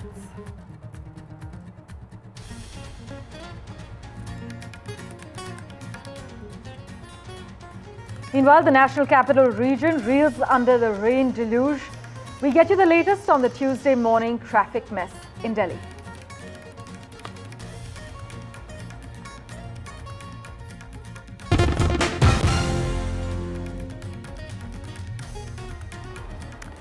Well, you are watching our continuing coverage of the monsoon session of Parliament, and it's a crucial day ahead. With less than an hour to go for proceedings to begin, all eyes are on the two flashpoints that are dominating the landscape: the fierce opposition protests against the electoral roll revision in Bihar, and day two of the explosive debate on Operation Sundoor that has drawn sharp political and strategic commentary. Will Parliament be allowed to function today? Will the opposition stall until the SIR debate is formally taken up? And is the electoral roll revision becoming the next national flashpoint in India's poll politics?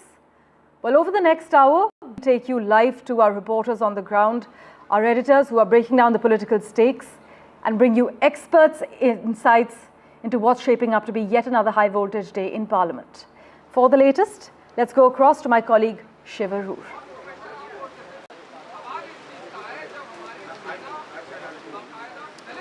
Thanks very much, Parmeshwar.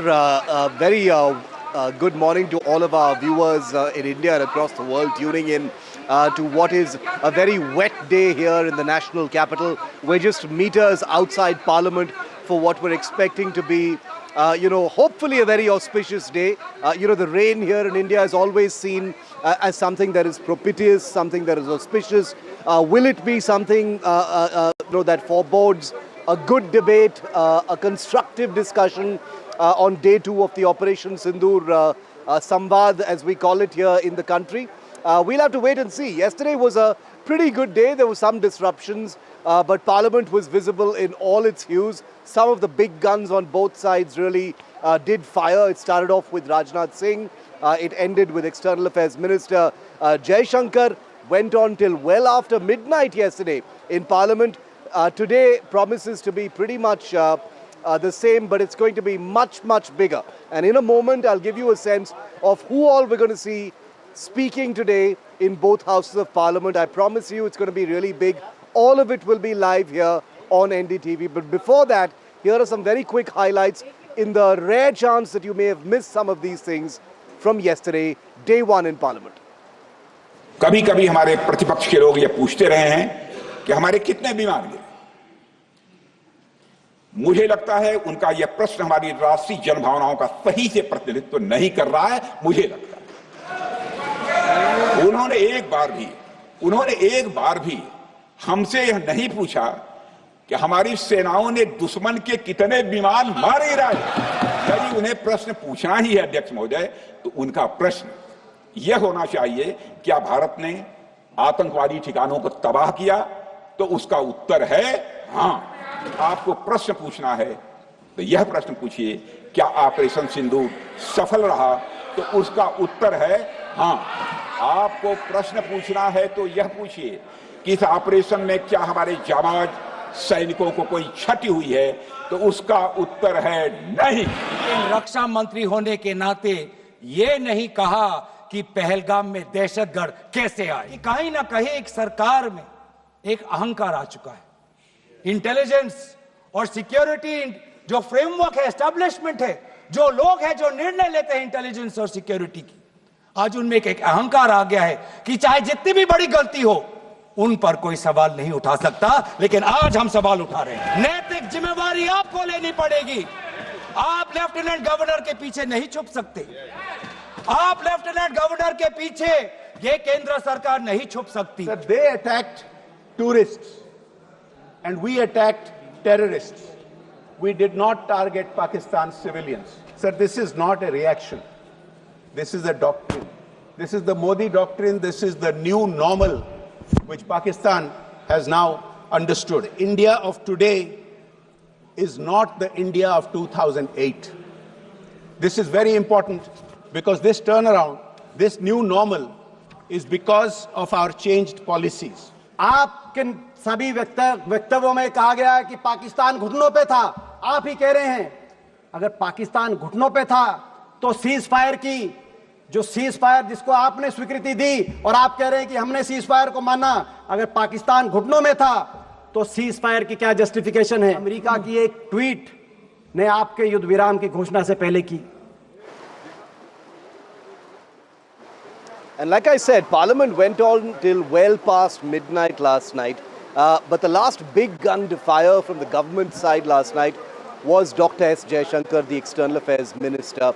And if you missed what he said, I want to put it out for you. I want to make it a point to put it out for you this morning because he busted a lot of myths. He busted one of the biggest myths in the world. The claims made by Donald Trump that he mediated the ceasefire and that he's the one who made the ceasefire happen between India and Pakistan. He's not doing it for the first time, but I want you to listen to very carefully to what the words are that Dr. S. Jaishankar chose to say in Parliament. Very important. On the 10th of May, we received phone calls sharing the impression of other countries that Pakistan was ready to cease the fighting. Our position was, if Pakistan was ready, we needed to get this as a request from the Pakistani side through the DGMO channel. That is exactly how that request came.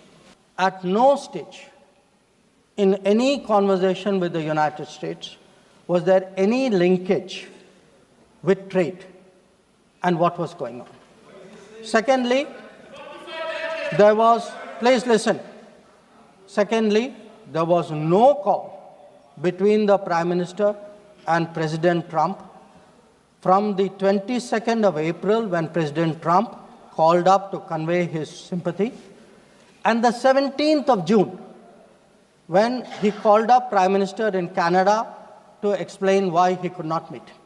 We highlighted that 9 sites had been targeted, and we said that our actions are focused, measured, and non-escalatory in nature. And we were living up to the commitment that those responsible for this attack will be held accountable. Today, when I hear many questions from across the aisle, I want to say, which one of you imagined that Bhavalpur and Muridke would be brought down the way it was? Which one of you thought? When did you even think of it during your tenure? Did it even cross your mind? In fact, on the contrary, you ruled it out after 26/11. Warnings about China, cautions about China, China is planning this, China is planning that. But, sir, I want to remind this House, Doklam crisis was on. The leader of opposition decided to get a briefing from whom? Not from the government, not from the emir, from the Chinese ambassador. He took his briefing from the Chinese ambassador when our military was confronting the Chinese military in Doklam. NDTV's political editor Vasudha Venugopal is reporting from Parliament. She's been looking at everything that's been happening inside, outside, and everything in between, the political waves between the opposition and the government. What a day it was yesterday, Vasudha. As we wait for Parliament to kick off day number 2, what are the big flashpoints today? Are we going to see a more structured, kick-off, or are there still some sticking points that could cause problems? I like the word that you used, Shiv, structured, because yesterday there was a lot of confusion as to who the speakers are going to be, especially from the opposition point of view. We heard initially that Priyanka Gandhi would be speaking today, but then it was Dipinder Hooda who spoke in her place. Today, both Gandhis are going to speak, Rahul Gandhi and Priyanka Gandhi. And most importantly, the debate is going to be initiated by the Home Minister Amit Shah in the Lok Sabha, and then, of course, in the Rajya Sabha. Amit Shah speaks around 12 o'clock. In the Rajya Sabha, Rajnath Singh, Raksha Mantri, will speak around 2 p.m. The question hour is going to take place. Remember, that is sacrosanct, and that the government has made it very clear that it will not disrupt it for anybody's demands. The opposition is going to have a protest at 10 a.m. on the special intensive revision of electoral rules. The hearing is also expected to take place in a few minutes from now in the Supreme Court. So clearly a very important news-packed day. But like you rightly said, the government and the opposition saw a fierce contest yesterday on the floor of the Lok Sabha. This was a debate that reminded me of the Waqf debate, on the CAA debate, and also constitution debate, because everything was cordial. There were many disagreements, and I did realize that the government put in a point-to-point rebuttal of every criticism that the opposition came up with. The opposition asked some important questions on the intelligence failure and also on the military offensive and the kind of outcomes that they've had. And I think Jaishankar, the external affairs minister, rounded up by saying that blood and water will not flow together, something that the Prime Minister has reiterated, while Rajnath Singh said that, you don't ask a child who has scored full marks as to why he broke his pencil. So clearly, a minister dividing the portfolios and discussion points amongst themselves, the opposition doing the same. But today is going to be rather more important because the Home Minister speaks today, and we will see not just the outline of not just the foreign policy and military offensive, but also what Operation Sundoor means for the national security of the country. So that is what we are getting ready for. Vasudha, very quickly before I let you go, for those of our viewers who are still tuning in, do we have any clarity of if and when the Prime Minister will speak today? Yes, we have been told that the Prime Minister could be speaking later in the evening. Yesterday, when we spoke to a senior minister, he said a decision, a call on whether the PM would like to talk or not would be taken later last night. And remember that last time when Rahul Gandhi speak, there were 6 ministers, Shiv, who intervened. The Prime Minister also spoke. So clearly there is an intervention from the Prime Minister that is expected. And why not? Because this is Operation Sundoor. The Prime Minister has owned it in all respects. So clearly there is an expectation. There's a big likelihood that he's going to speak. And that's going to happen later this evening. But of course, we'll have to wait and see how the Home Minister talks about this. He initiates the debate. And then people are also waiting for how Rahul Gandhi asks. And preempting this, Dr. S. Jaishankar did speak a lot about China yesterday, which was a little unexpected, but considering that he preempted that Rahul Gandhi would speak on China, he did attack Rahul Gandhi a lot. So he's going to speak on all of that. And of course, later in the evening is when we expect the Prime Minister to speak. Vasudha, thanks very much for bringing us that. All systems go for what is going to be easily the most crucial day for the Operation Sundoor debate. And like I said, I promise you on NDTV, we will be cutting live to every big speech in Parliament.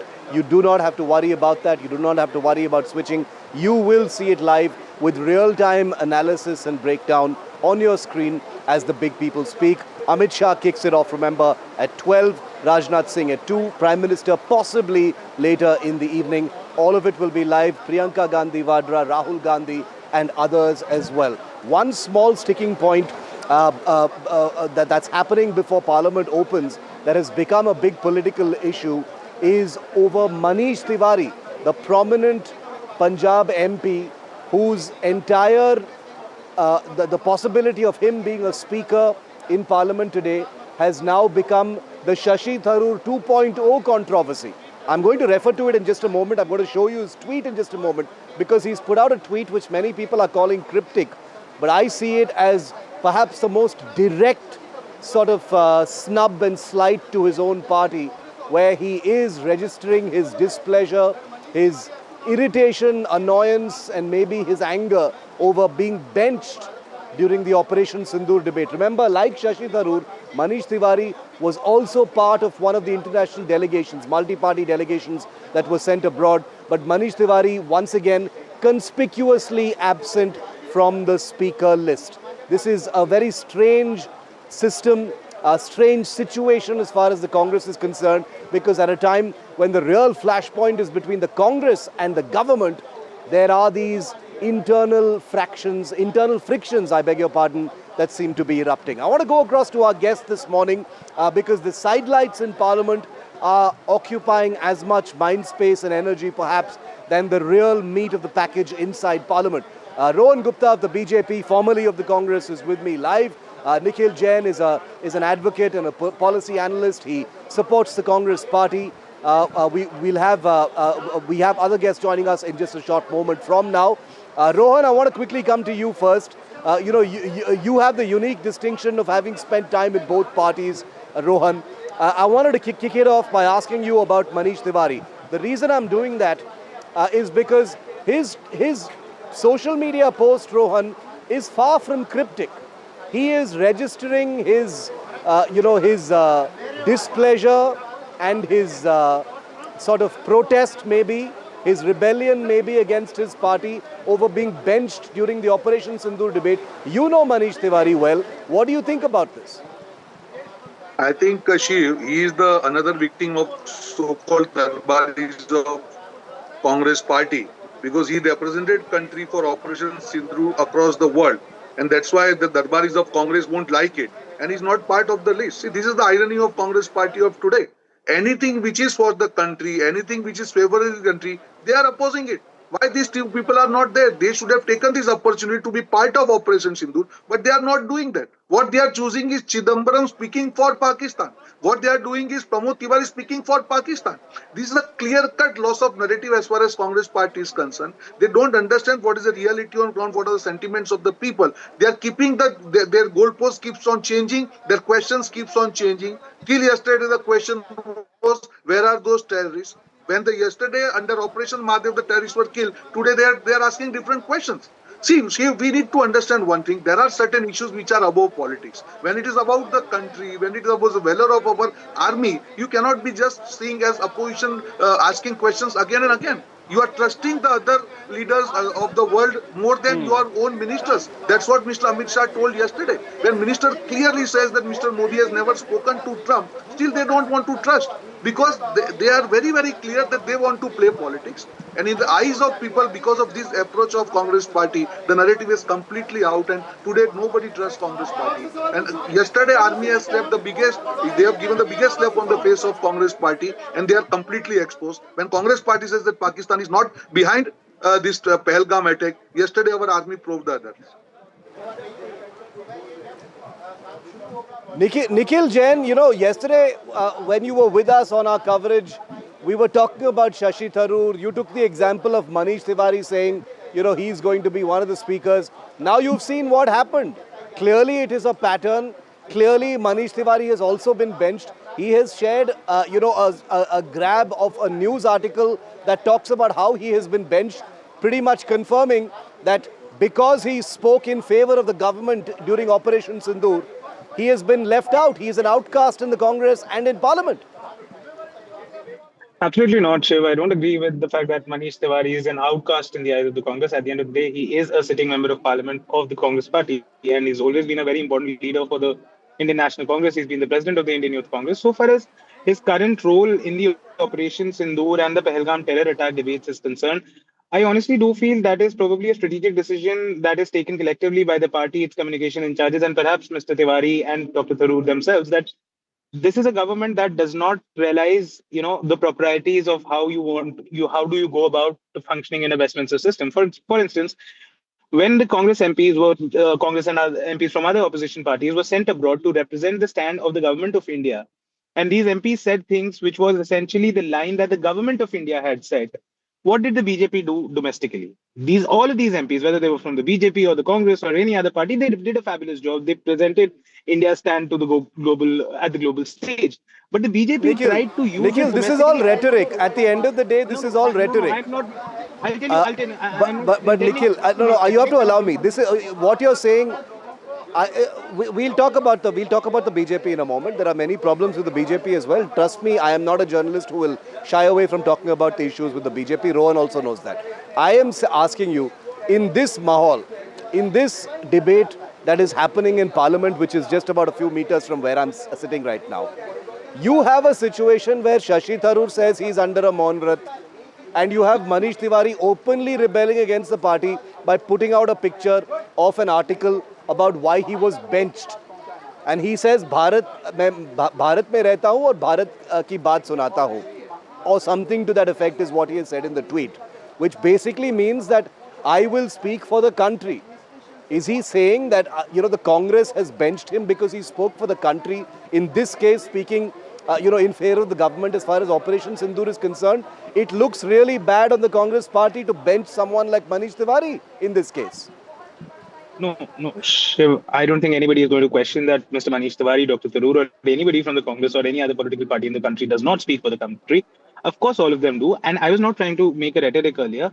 The point that I tried to make was that while the multi-party delegations were out, the BJP used it domestically against their respective parties. They attacked the Congress on what Dr. Tharoor was saying abroad, the same thing that Dr. Tharoor was supposed to say because he was part of a delegation sent by the government. I think the Congress party is fearing something like that again, that when Mr. Manish Tiwari or But Dr. Nikhil, Tharoor let me question turn the question on its head.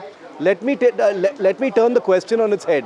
Is the Congress scared that if they allow Shashi Tharoor or Manish Tiwari to speak in Parliament, instead of attacking the government, they'll attack the Congress party? Is there a trust deficit with these two leaders? Surely that it cannot be the case. They are both disciplined MPs and belong to the Congress party. They haven't quit the party. While they are within the party, is there any possibility that they will go against the line of argument inside Parliament?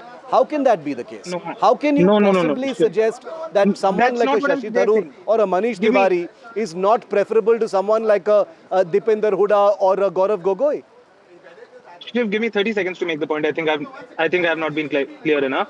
I did not intend to say that Dr. Tharoor or Mr. Tiwari are going to end up saying things that are going to hurt the Congress. I am saying that when they speak for the Congress in the Parliament, question the government on the way the government acted, the BJP is going to go around and play the bites these same leaders made during the all-party delegations, and then say, "Oh, look, you said thing A during the delegation, and you're saying thing B during the Parliament session. Therefore, the moment you come into the Congress, you say something that is against national interest." That is what I'm talking about. For instance, Dr. Tharoor during the all-party delegation abroad said that this is a new India, this is a strong India. We are not going to hold back from attacking against terror, even if it is the state of Pakistan, right? Now, if he stands in Parliament today and he says, But "What this has just this shows the government cynical done? This is a nature. weak government." But this just shows the cynical nature of the Congress, Nikhil. You're trying to say that by speaking in favor of the country, they're speaking in favor of the government. You're giving a full toss to the BJP by saying that. You're literally giving a full toss to the BJP by saying that. Let me bring Rohan back in. Let me bring Rohan back in. Rohan, do you buy this argument? Do you buy this argument that I'll come back to you. I'll come back to you, Nikhil. Shashi Tharoor and Manish Tiwari have been benched, Rohan, because the BJP, because the Congress is wary of the BJP pulling out their old bites, supporting the government and saying, "Acha, you're saying one thing in Parliament, but earlier you had said this." Is this an argument you buy, Rohan?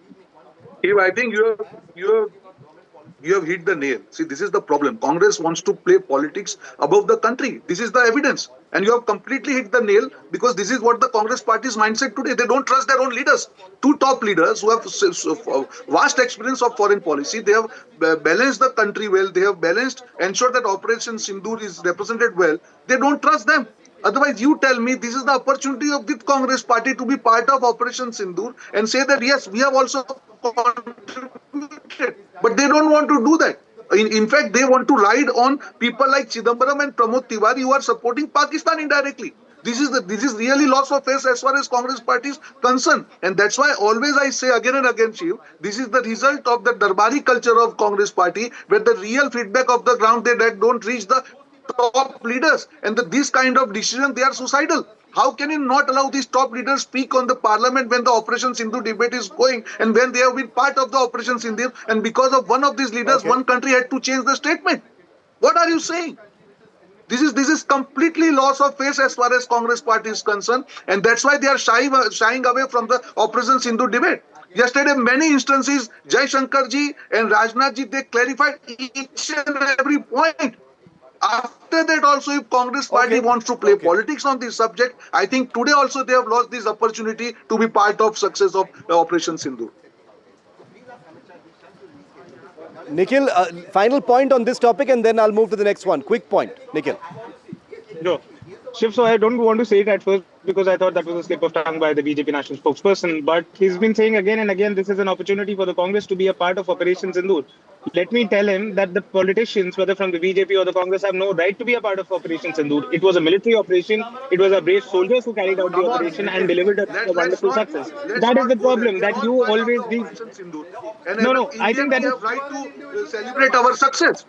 And you had Sir, opportunity to do celebrate your that. success. Don't try to... There was absolutely Don't clear try to opportunity with piggyback Congress on the party valor of to our at least forces. course correct the Do not mistakes try they to have done. piggyback on What the are you valor of saying? our forces, This Mr. is Gupta. the Mr. opportunity for Gupta, us to do not celebrate try to Operation piggyback on Sindoor, the valor of our Operation forces. Mahadev, Politicians are where the India ones. has represented Politicians are themselves the at ones flying the international fighter forums jets. and Politicians are the exposed ones crossing Pakistan the at all the LOC. fronts. Politicians are the So I ones think who are since only you are talking also about the it, who are official giving directives. spokesperson of They Congress are the party, ones who there are is no facing the point in bullets from the debating with army. you. They are But the ones who Congress are facing party the has I missiles from think, the completely I army. lost the think, You have to opportunity. realize that I'll Operation tell you, Sindoor okay, was one a at a time. military operation. The politicians don't have any right to be a part of it or to claim glory for it. We as Indians all have the right to be proud of it. But you Okay, are let not me, going to take credit or steal credit from the armed forces of the let country. me, no, the irony in this whole situation, let me say very frankly, and I did a piece on this on my show a couple of days ago as well, is that the opposition should be basking in the glory of the success of Operation Sindoor because the opposition was part of it. The opposition is part of the Indian political system. And the opposition is Absolutely. part of the entire compact and agreement between the opposition and the government that they would stand behind the government and support them in whatever military action they ordered. And therefore, the opposition can also take credit for Operation Sindoor, which is why I fail to understand this absolutely ridiculous shallow politics that is being played over why are you taking credit? It is the military that did it. We are a political system. We are a democracy. Nothing can happen without political consensus. Absolutely. Can Operation Sindoor happen without bipartisan political consensus? It cannot happen. That is the reason why I find these arguments about credit and chest thumping a little shallow and a little hypocritical. Now, one final point before I move because we've got limited time. I just want to say one thing about the Shashi Tharoor and Manish Tiwari issue. Okay? This is a parliament. You've got two of the most qualified, most experienced, most relevant members of parliament on this particular issue, both who've just gone out into the world carrying India's Operation Sindoor message, both falling victim to the internal dynamics of the party for whatever reasons. Whether it is what Nikhil is claiming, whether it is what Rohan is claiming, that is irrelevant to the viewer. The point is that the citizens of India will not have the pleasure of hearing Shashi Tharoor and Manish Tiwari. And I think that is the net point as far as this is concerned. Now I want to move to issue number 2, and we will also be joined by Air Vice Marshal P.K. Srivastav and Vedam Jaishankar, who's a well-known sports journalist, who will also be giving us his opinion on perhaps the most viral comment from Parliament yesterday. The most shared easily, millions of views, millions of comments, came from Asaduddin Owaisi. Asaduddin Owaisi made a longish speech yesterday in Parliament, but I'm going to play out for you a bit that has exploded because he was talking about India-Pakistan cricket. He called out the government and the BCCI and the Indian cricket system on why cricket is going to be taking place under the Asia Cup between India and Pakistan. He has struck a chord with the citizens of India, viewer. There is no doubt about it, because the amount of traction that one soundbite you're about to hear is getting is unusual. Listen to it and some of the other reactions coming in from Parliament. सवाल आपके जरिए से वजीर आजम और हुकूमत से ये है, फिर जिन इंसानों को बैसारा की वादी में मारा गया था, क्या आपका जमीर इस बात की इजाजत देता है कि आप ट्रेड बंद कर दिए, पाकिस्तान का एयरक्राफ्ट हमारे एयर स्पेस में नहीं आ सकता, उनकी कश्ती हमारे पानी में नहीं आ सकती, ट्रेड खत्म हो चुका है डायरेक्ट इनडायरेक्टेड, आपका जमीर जिंदा क्यों नहीं है?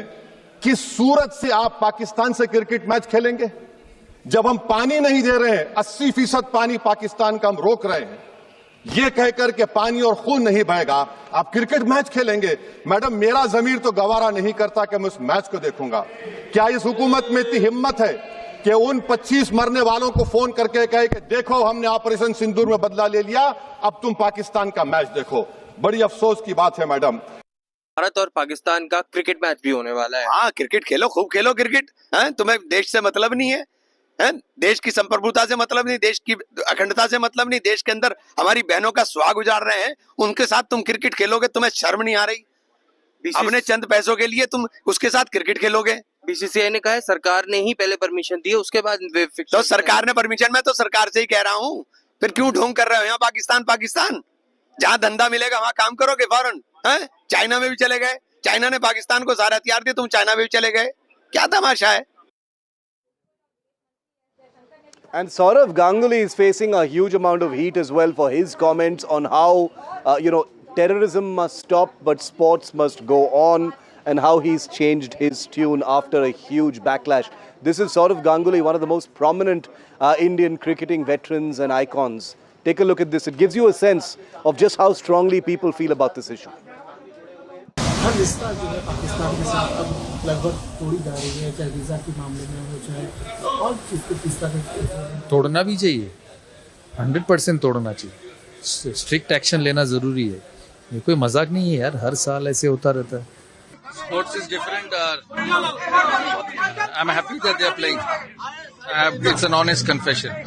Pahalgam should not happen, death should not happen, but sports is sport. Okay, Rohan and Nikhil continue to be with us. Air Vice Marshal Srivastav and Vedam Jaishankar also join this discussion.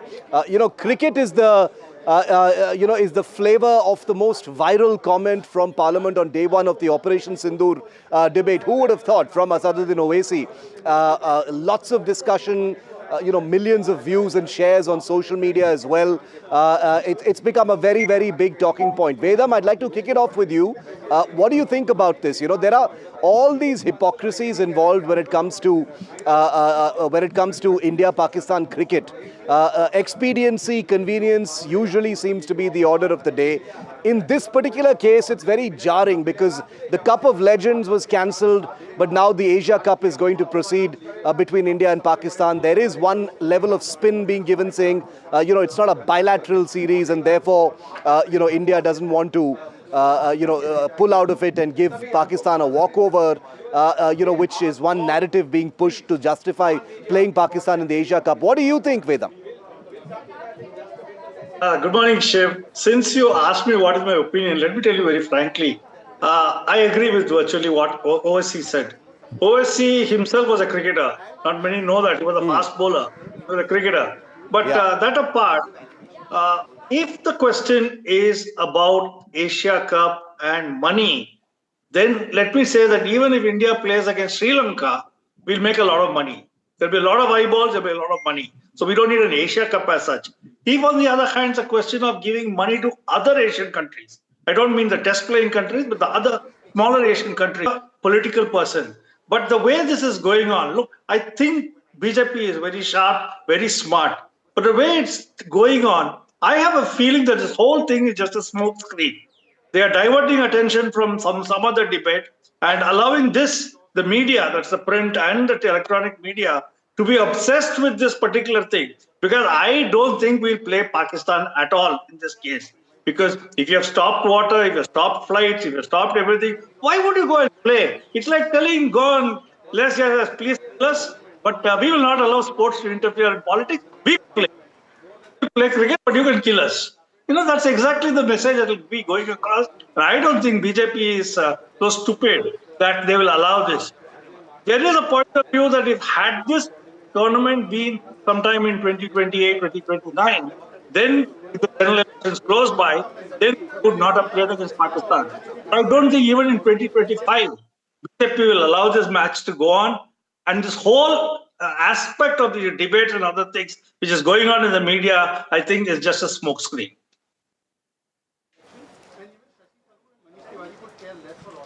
Vice Marshal Srivastav, I wanted to get your view in on this. As a military man, generally your observations on what the debate has looked like.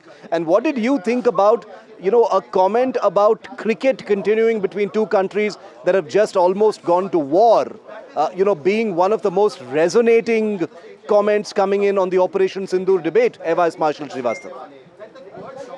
Shiv, I'm very happy to be on your show. It's always a pleasure. I'll pick up the first point, cricket, and then go about the debate which is going on in Parliament. The first point about cricket, as a military man, I'm telling you, we believe in selection and maintenance of aim. That is the first principle of warfare. We selected that this is a country where we are on pause, and we have to have the Shatru Bodh for us to really hit them hard and hit them where it hurts. So if I play cricket in between, I'm sending an absolutely wrong message to my troops, to my air warriors, to my naval warriors. I mean, you get a confused message. Are we politically ready to really take them on? Are they really the enemy? Because first thing which happens, if you do not have the Shatru Bodh, you cannot fight with full valor, power, and the resources you have at your disposal. The armies differ from each other, not in resources only. They differ in their, kind of emotion they carry, the kind of nationalism they carry, the kind of patriotism they carry, and kind of meaning they carry to this purpose. So from the perspective of our pause, I should say we must honor the pause that we are still in conflict. We are in readiness. We want to attack the moment something goes wrong. That means that I cannot play cricket with them. That is my answer number one. Even from military perspective, I would not like to. I want to ask you, Vice Marshal Srivastav, before I come to the Operation Sundoor part, I want to ask you more about the cricket part, because then I have to take a small break. I want to ask you about the cricket part a little bit more. The Air Force has been at the front of Operation Sundoor.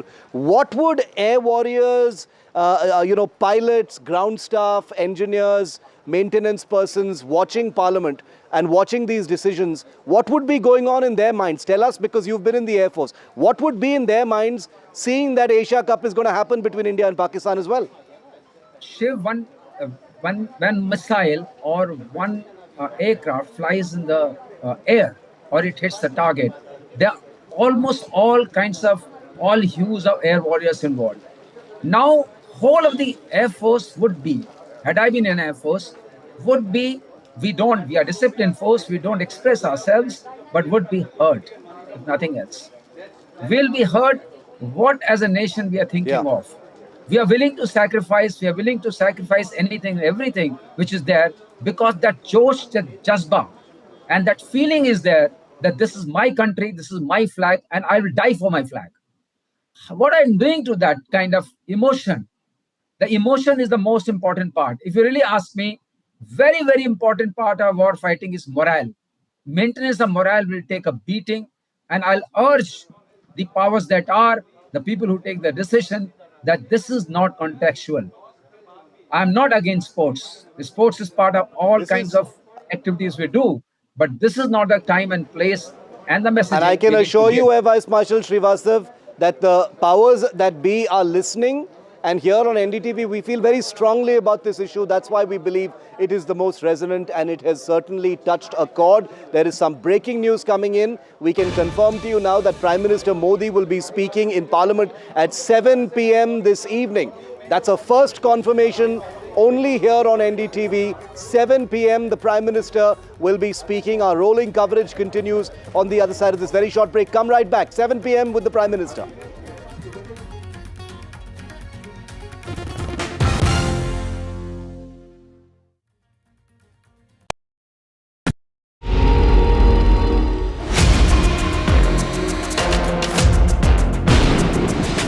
आप एक गुंडे कैसे behave कर रहे हो sir? मेरी आप तो एक Gaikwad is running away from NDTV's questions.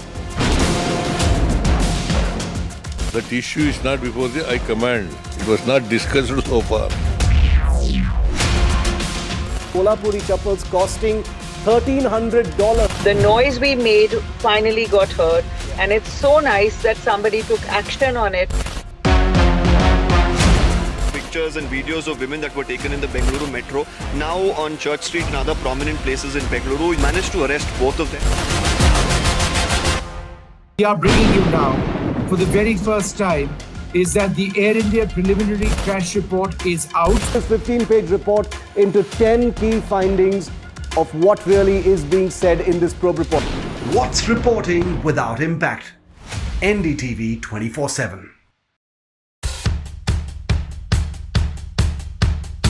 The markets move fast. And so should your portfolio. Expert insights, real-time stock picks. Do I buy Ola? Should I hold CDSL for the long term? Buy, sell or hold. The answers you need, straight from the experts. Callers from India and across the world. Connect live, ask, decide and invest wisely. Your portfolio, your future. Ask Profit.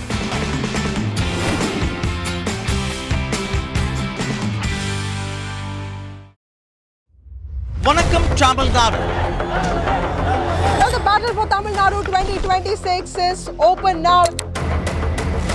After Chief Minister Stalin rolls up his sleeves. And Vijay steps in as a star challenger. This is a mass gathering, not for cash. Meanwhile, a former Chief Minister, Edappadi Palaniswamy, begins his fight back. The big comeback campaign by EPS has well and truly begun. These are all the ultimate players, and this is going to be the ultimate test.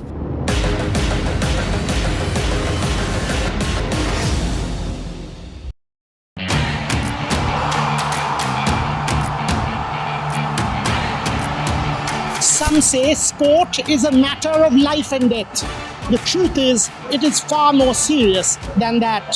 Sport is about ecstasy and agony, about pain and suffering, about joy and much more. Some say there's no one better to tell these stories. So here I am. Join me, Boria Majumdar, on India's #1 news network.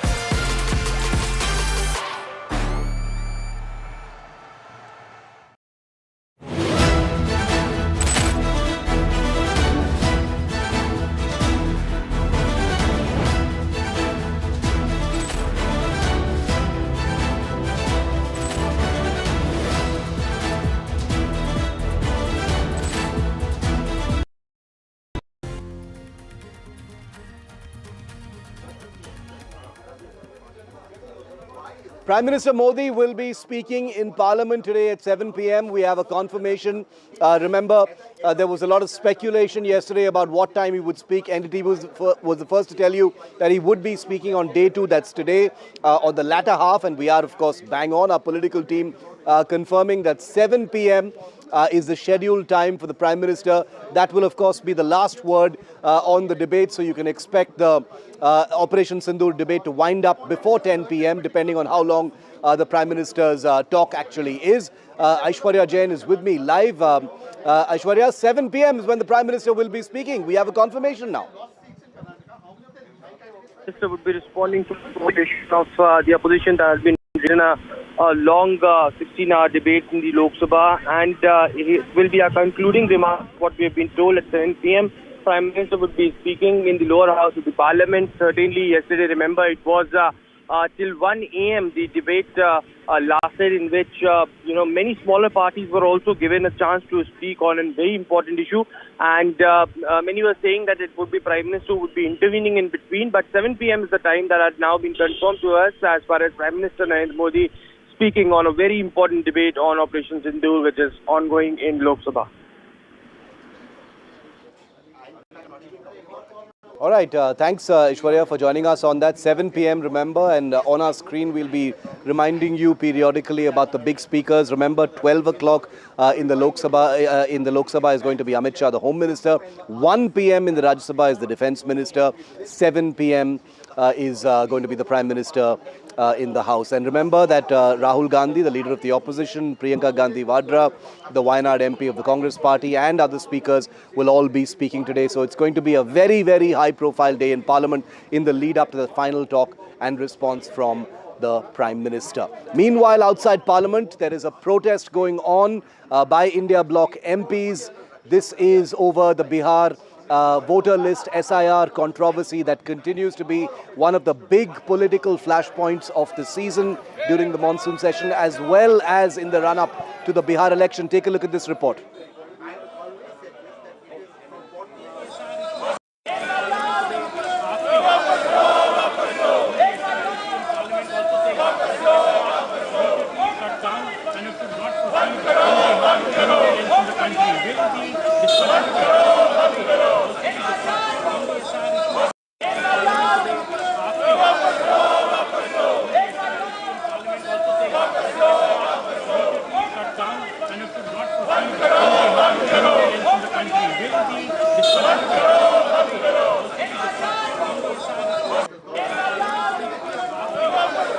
And remember, Operation Mahadev that took place yesterday is still very much on. There's a huge amount of suspense over top-level army briefing in Srinagar that is likely to take place today. It hasn't been announced just yet. Operation Mahadev involved the killing of the mastermind of the Pahalgam terror attack, as well as 2 other terrorists. It was in the Dachigam forests very close to Srinagar.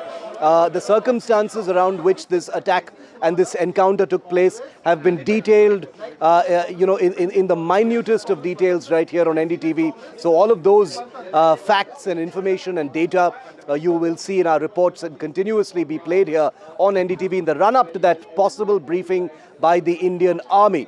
Just a word of caution to all of our viewers that because Parliament is in session, there is a possibility that the Indian Army may not have that briefing today at all, because remember, you've got the Prime Minister speaking and others as well, or there may be a possibility that they will go ahead and hold it, but it will of course not clash with any of the big speeches taking place in Parliament, because there are sensitivities and protocols that must be exercised on that front. But 3 terrorists dead, the possibility of a cordon and search operation continuing today as well, and that big army briefing, which has already, remember, resonated inside Parliament, with certain members of Parliament in the opposition questioning how this operation to kill the Pahalgam terrorists is happening on the same day that the Operation Sundoor debate has kicked off. I'm right here outside Parliament and will continue to broadcast live here on NDTV, bringing you everything. Remember, 12 p.m, Amit Shah will be live in the Lok Sabha. It's back to the studio for the moment.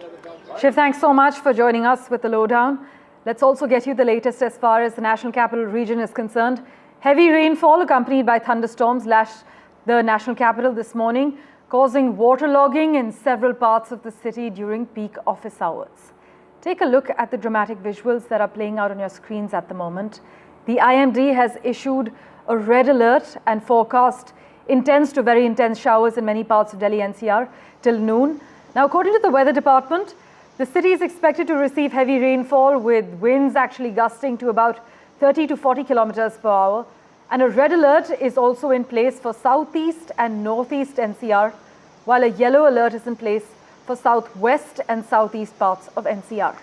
My colleagues Shreya, Ravish Ranjan and Jaya have been taking stock of the situation as far as the NCR is concerned. Here are their reports. Listen in. It's a quintessential monsoon morning in the national capital. The IMD has issued a red alert, so one can expect intense to very intense heavy rainfall in the national capital. Right now I'm in ITO near the Tilak Bridge, and one can see smooth traffic movement, but there is slight waterlogging here near the Tilak Bridge in ITO area. Across Delhi NCR, there is going to be heavy rainfall with gusty thunderstorms and winds reaching up to 40 km/h. For now, we do not see any massive waterlogging or traffic congestion in any part of Delhi for that matter, but the rainfall will continue for the next 1 hour, and a red alert has been issued in Delhi and in the eastern part of National Capital Region, and the rest of the area in NCR. Yellow alert has been issued. As you can see, the traffic movement here in ITO is running smooth, but several airlines, be it Indigo, Air India, they have issued the airlines have issued advisories cautioning the commuters to leave their homes with sufficient time in their hands and to constantly check the flight status. There could be delays and disruptions of their flights. So both Air India and Indigo, they have issued advisories asking the people to check their flight status before leaving their home. And other than that, we will continue to see heavy rainfall with thunderstorms for the next 1 hour. Delhi के अलग अलग जगहों पर आज सुबह से बहुत तेज बारिश हो रही है। आप देख सकते हैं कि बिल्कुल आसमान पर काले घने बादल छाए हुए हैं, काफी तेज लगातार बारिश हो रही है और मैं इस वक्त NH9 पर मौजूद हूं। ये बहुत ही एक प्रमुख मार्ग है गाजियाबाद नोएडा को दिल्ली से जोड़ने वाला, और यहाँ पर आप देख सकते हैं कि बारिश की वजह से ट्रैफिक स्लो हो गया है और इसी तरीके की जो बारिश है वो दिल्ली के अलग अलग जगहों पर हो रही है। मौसम विभाग ने कहा है कि मध्यम दर्जे की बारिश जो है वो दिल्ली के बाहरी दिल्ली से लेकर और सेंट्रल दिल्ली तक ये होगी। कई सारी जगहों पर प्रेडिक्शन था कि आज सुबह से बारिश होगी, लेकिन सुबह का टाइम जो है वो लोगों के ऑफिस जाने का होता है, तो इसके वजह से आप देखिए कि दिल्ली के कई सारी जगहों पर जो ट्रैफिक है वो स्लो हो चुका है। NH9 पर आप देख सकते हैं कि ट्रैफिक का हाल है ताज़ा, यहाँ पर भी स्लो हुआ है। अभी जो ट्रैफिक पुलिस है उसने दिल्ली सरकार को तकरीबन 300 से ज़्यादा ऐसे पॉइंट दिए थे जहाँ पर जलभराव की वजह से ट्रैफिक स्लो होता है, तो उसमें दिल्ली सरकार का ये कहना है कि कई सारी जगहों पर वो जलभराव के कारणों का उन्होंने पता किया है और उसको दूर भी किया है, लेकिन अभी भी तमाम सारे ऐसे इलाके हैं जहां पर जलभराव होता है। अब ये NH9 है, NH9 के साथ में वेस्ट विनोद नगर लगता है, यहाँ पर भी जलभराव की तमाम सारी जो शिकायतें हैं वो लोगों के द्वारा की जा रही हैं। लेकिन फिलहाल ये ताज़ा दिल्ली के मौसम का हाल है और लगातार दिल्ली के अलग अलग जगहों पर बारिश हो रही है। इसकी वजह से आप अगर ऑफिस के लिए या काम के लिए कहीं से निकलें तो आप तकरीबन आधे घंटे का एक मार्जिन लेकर निकलें, क्योंकि आपको कई सारी जगहों पर जाम का सामना करना पड़ सकता है। इस वक्त दिल्ली में जबरदस्त बरसात हो रही है। मौसम विभाग ने इस बात का पहले ही अंदेशा जताया था कि अगले 2 घंटे में, अब से कुछ देर पहले जब मौसम विभाग का अलर्ट आया था कि अगले 2 घंटे में दिल्ली के अलग अलग इलाकों में तेज बरसात हो सकती है। और आप ये तस्वीरें देखिए, ये करोल बाग का इलाका है, किस तरह से यहाँ पर जबरदस्त जल जमाव है। जो रिक्शे वाले हैं और जो तमाम यहाँ रेडी पटरी वाले हैं वो खासा परेशान है। आप ये देख सकते हैं तस्वीरों में, ठीक मेट्रो स्टेशन के नीचे यहाँ पर हर तरफ पानी जमा हुआ है। ये वही इलाका है, यहाँ से चंद कदम की दूरी पर मैं आपको बता दूं, आज से ठीक 1 साल पहले 27 जुलाई 2024 को यूपीएससी की तैयारी करने वाले 3 छात्रों की बेसमेंट में लाइब्रेरी में वो गए हुए थे, वहाँ पर पानी जमा होने से मौत हो गई थी। और उससे चंद कदमों की दूरी पर ये है करोल बाग का मेट्रो स्टेशन। उसके नीचे देखिए अभी बरसात बमुश्किल पौना घंटा 1 घंटा हुआ है और इसमें ज़बरदस्त वाटर लॉगिंग यहाँ पर देखने को मिल रही है। और दिल्ली के अलग अलग इलाकों का हाल हम बताते रहेंगे, लेकिन आज जो लोग भी घर से बाहर निकल रहे हैं दिल्ली में, वो थोड़ा टाइम मार्जिन लेके चले, क्योंकि कई इलाके ऐसे हैं जहां पर स्लो ट्रैफिक और ट्रैफिक जैम की स्थिति देखने को मिली है। बहुत ज़बरदस्त बरसात इस वक्त हो रही है और अच्छी खासी वाटर लॉगिंग इस वक्त यहाँ करोल बाग इलाके में देखने को मिल रही है। Let's turn our attention now to Tamil Nadu's Game of Thrones. TVK founder and actor politician Vijay launched a sharp attack on Prime Minister Narendra Modi and the BJP over the Prime Minister's recent visit to the Chola temple. accusing them of politicizing Tamil pride while continuing to neglect Tamil Nadu. Vijay also alleged that the BJP and the ruling DMK were engaged in a political drama and labelled them as indirect relatives. By the way, he also accused the DMK of compromising Tamil Nadu's interests, saying it had pawned the state to the BJP. Vijay has called the NDA government anti-Tamil and reiterated that DMK and BJP are partners. In fact, I believe we have a response from the BJP. Sam Daniel has been tracking all the finer developments. He joins us live with a quick update at the moment. Sam, take us through what the BJP is saying.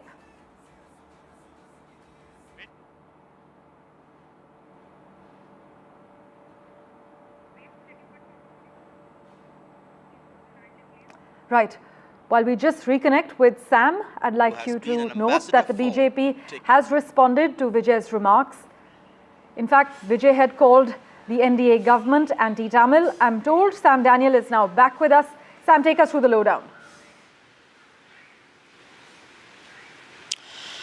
Well, this statement by actor, politician and TVK chief Vijay comes a day after Prime Minister Modi's visit to Ariyalur to speak at that function commemorating the legacy of the Chola Emperor Rajendra Chola I and his maritime expedition to Southeast Asia, Parameshwar. And Vijay hits out both at the BJP and the ruling DMK, calling this a drama, saying that the Prime Minister and his government, which he alleges discriminates against Tamil Nadu by refusing to accept the recent findings from the excavations at Keeladi, now lecturing on Chola pride, and that had the ruling DMK in Tamil Nadu given full honours to the Chola Emperor, then the BJP and the centre would not have taken up this. He also alleges a secret pact between the ruling DMK and the BJP, and the ruling DMK in a sense establishing or demonstrating its loyalty to the Saffron Party. The larger picture, this comes ahead of the 2026 assembly elections, and for some reason the Dravidian parties in Tamil Nadu have been quite limited in terms of showcasing the Chola pride, because in that particular dynastic reign they believe there was also severe caste discrimination and what they call popularizing several Aryan traditions in this part of the country. And that's why they're quite muted or low profile. And this is something the BJP and the Prime Minister are trying to capitalize to reach out to larger Tamil voters and also to showcase Tamil pride, which the Dravidian parties ought to have done. And Vijay is a new entrant. He's trying to make an electoral debut in the 2026 assembly elections, and he's now targeting both the BJP and the DMK. Sam, as always, thank you so much for taking us through the latest information and also the larger picture. In other news, actor and former MP Divya Spandana has filed a formal complaint with the Karnataka State Women's Commission and the Bengaluru Police Commissioner after facing a barrage of online abuse, rape threats and vulgar messages from supporters of actor Darshan. The abuse followed her social media post welcoming the Supreme Court's sharp observations against the Karnataka High Court's decision to grant bail to actor Darshan in the ongoing Renuka Swamy murder case. Now, the Karnataka State Women's Commission, in a letter sent on Monday, has urged the Bengaluru Police Commissioner to take action against the surge of online abuse that is directed at women. Moving on, Rani Kapoor, mother of late Sanjay Kapoor and former chairperson of Sona Comstar, has spoken publicly for the first time since her son's untimely death in London. Her statement follows Sona Comstar's official stance that Rani Kapoor has not held any direct or indirect involvement in the company since the year 2019. Now, on the 25th of July, Rani Kapoor had raised strong objections to the AGM being held at a time of mourning for the family. As we have been reporting, Sanjay Kapoor had passed away on the 12th of June after suffering a heart attack in the United Kingdom while playing polo. Rani Kapoor says she still doesn't know what happened to her son and needs closure prior to her public statement. We have the latest reaction from her. Listen in. I still don't know what happened to my son. I'm old now and need closure before I go. I remember the early days of Sona, built with care, sacrifice and love. I am here to remind the world that our family legacy must not be lost. It must be passed on as my husband always wanted to be. There's some key comments and key developments happening in the Sona BLW family dispute. Now, we've come out and Mrs. Rani Kapoor has come out and given some key updates regarding her statement, and she said that she actually still doesn't know what's happened with the company, but she's not going to go down without a fight in this aspect. She's gone on to say that she might be old and frail, but the memory of her husband with Sona BLW is still strong, and she will fight for her rights. Mrs. Rani Kapoor has also mentioned that she's here to remind the world of the family legacy, and that must not be lost going forward, and saying that it has to be passed on with her husband's memory. Given the health, she won't be making any further comments on this particular matter. But this comes on the back of an update that Sona BLW actually put out to exchanges. Yesterday, Sona went on to say in their press release on the NSE and the BSE that their company has clarified on allegations raised by Mrs. Rani Kapoor. The company also said that Rani Kapoor did not hold any stake in the company since 2019, and post May 2019, it was actually Mr. Sanjay Kapoor and his company that held almost a 28% stake in the company.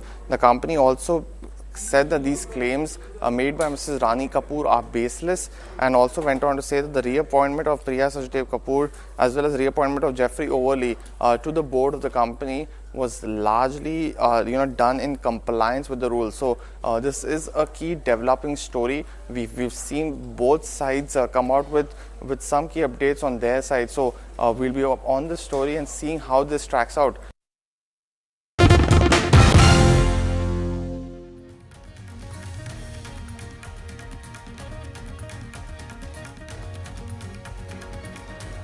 A very good morning. You're watching NDTV 24/7. I'm Divya Vadva. Let's get you the latest as far as Operation Sundoor debate is concerned. That's going to be taking place in the Parliament, resuming talks, and it's going to be the Prime Minister who's going to be speaking in the lower house today. And we're also expecting Rahul Gandhi to be speaking, and that is what is expected. We'll also be getting you all the headlines first. Let's get you the headlines. Operation Sundoor debate to resume today, day 2 of Operation Sundoor and Parliament attack. This is the Pahalgam attack that took place in April. Well, Prime Minister Modi is expected to speak on the issue, as well as it will be Amit Shah that will be beginning the session as far as today is concerned. Rahul Gandhi from the opposition to speak as well. It's Congress versus Congress over the Operation Sundoor debate. After Shashi Tharoor, it's Congress MP Manish Tiwari who has hit out. This is putting out a post as to why Shashi Tharoor was benched. It is Tiwari saying that he was not part of that Congress speaker list, in a cryptic message saying we'll speak for the country.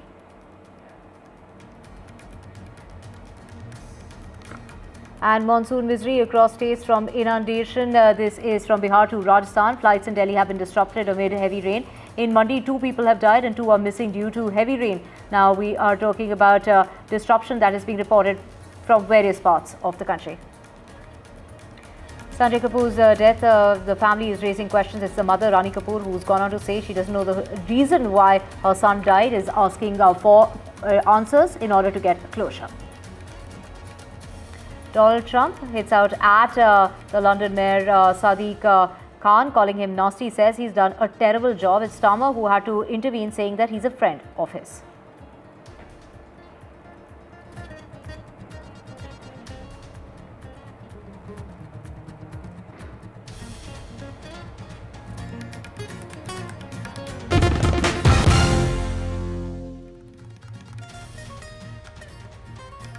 हमारे युवाओं को बहुत बड़ी प्रेरणा मिलेगी। ये सभा सुश्री दिव्या देशमुख एवं Shrimati कोनेरो happy की इस उत्कृष्ट उपलब्धि के लिए बधाई देती है एवं भावी सफलता के लिए हार्दिक शुभकामनाएं प्रेषित करती है। ताली तो बजा दो जोर से।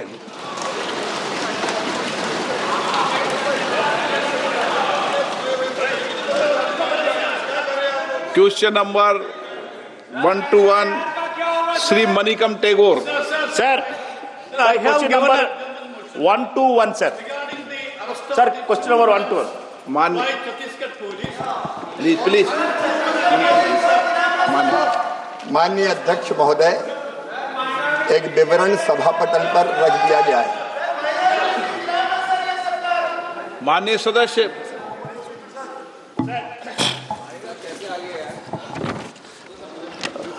Honorable Prime Minister publicly promised to double farmers' income in 2022. It is now 2025.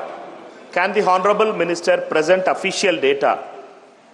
Can the Minister, not budget allocation figures, on whether the farmers' real incomes adjusted for inflation have actually doubled? If not, will the government accept that this grand promise Jumla and clarify what accountability measures it has taken for misleading the farming community? माननीय अध्यक्ष महोदय, प्रधानमंत्री श्रीमान नरेंद्र मोदी जी के नेतृत्व में किसानों की आय बढ़ाने का अभियान निरंतर जारी है। हमने 6 उपाय किए हैं। नंबर 1, सरकार ने उत्पादन बढ़ाने का फैसला किया, उत्पादन बढ़े। नंबर 2, आय बढ़ाने के लिए लागत घटे। नंबर 3, उत्पादन के ठीक दाम मिले। नंबर 4, नुकसान हो जाए तो उसकी भरपाई करें। नंबर 5, कृषि का विविधीकरण, केवल एक फसल की खेती नहीं, फलों की खेती, फूलों की खेती, सब्जियों की खेती, औषधि खेती, कृषि वानिकी, मछली पालन, पशुपालन, अलग अलग अनेकों प्रयत्न किए। और आज मैं प्रसन्नता पूर्वक आपको बताना चाहता हूं माननीय अध्यक्ष महोदय कि पिछले 10 सालों में फसलों का जो उत्पादन है, कुल फूड ग्रेन्स का, खाद्यान्न का, इसमें 246.42 मिलियन टन था 13-14 में, अब बढ़ के 353.96 मिलियन टन हो गया है। दलहन का उत्पादन माननीय अध्यक्ष महोदय 16.38 मिलियन टन से बढ़ के 25.24 मिलियन टन हो गया है। तिलहन का उत्पादन माननीय अध्यक्ष महोदय 27.51 मिलियन टन से बढ़ के 42.61 मिलियन टन हो गया है। और बागवानी का उत्पादन माननीय अध्यक्ष महोदय 280.70 मिलियन टन से बढ़ के 367.72 मिलियन मीट्रिक टन हो गया है। और मैं माननीय ललन सिंह जी आपको भी बधाई दूंगा, किसान ही दूध उत्पादित करता है। दूध का उत्पादन 137.7 मिलियन टन से बढ़ के 239.30 मिलियन टन हो गया है। चाहे मछली का उत्पादन हो, दूध का उत्पादन निरंतर बढ़ रहा है। और किसानों की आय का जहां तक सवाल है माननीय अध्यक्ष महोदय, मैं दावे के साथ कहता हूं कई किसानों की आय दुगनी से भी ज्यादा बढ़ी है। और हम जो उपाय कर रहे हैं माननीय अध्यक्ष महोदय, आपने बजट की बात कही माननीय सदस्य ने, अरे आपके समय में जब आप उस सरकार का हिस्सा थे यूपीए की, तब केवल 27,000 करोड़ बजट था। बजट है 1,27,000 करोड़ रुपया। माननीय अध्यक्ष महोदय, ये एनडीए की सरकार में निवेदन करना चाहता हूं, किसान सम्मान निधि पहले तो कभी नहीं थी। माननीय अध्यक्ष महोदय 10 करोड़ किसानों को किसान सम्मान निधि से लाभान्वित किया जा रहा है। और मुझे गर्व है, मोदी है तो मुमकिन है, लगभग 2 लाख करोड़ रुपया उर्वरकों पर सब्सिडी देने का काम कर रही है। So that is question hour that's taking place right now in Parliament right behind me. We will come back at 12 when Amit Shah is speaking on Operation Sundoor. Remember that the Prime Minister will be speaking today at 7 p.m. As we first reported here on NDTV. And that in itself is going to create, in our view, its own political ripple. Because remember that the opposition from the start had demanded that the Prime Minister should be opening the entire debate with his own statement. He had made a statement outside the House, remember, but the opposition had shifted goalposts and said the Prime Minister needs to make that statement right at the start. Well, that didn't happen. The Prime Minister will be making his speech today at 7 p.m. inside Parliament. How long that speech is going to be, we don't know just yet. The Prime Minister has already spoken, a fair bit on Operation Sundoor, but this is by far going to be the most important address on an issue that has become a defining feature of his third term. Operation Sundoor is easily India's most audacious non-war military operation. Day one is done. Day two is about to kick off with Home Minister Amit Shah at 12 o'clock. In less than an hour from now, he will be standing up to give his address, his response inside the Lok Sabha. Amit Shah, remember, yesterday had gotten up and had made a very aggressive intervention during interruptions by the opposition, where he basically said, you will remain there for 20 years. That has caused a big political fight as well. So all of these sidelight frictions that are taking place, viewer, as we build up now to day two of the Operation Sundoor debate. I want to play out for you some sound bites from the highlights of yesterday. We'll also pull out what Amit Shah had said in just a moment from now. But before that, Vasudha Venugopal, our political editor, is with me live. Vasudha, less than an hour to go for things to kick off on day two. Protests have taken place outside Parliament as well. The stage is set. We're wondering if there are going to be disruptions. Today, all the big guns are going to be booming, starting with the Home Minister and ending with the Prime Minister.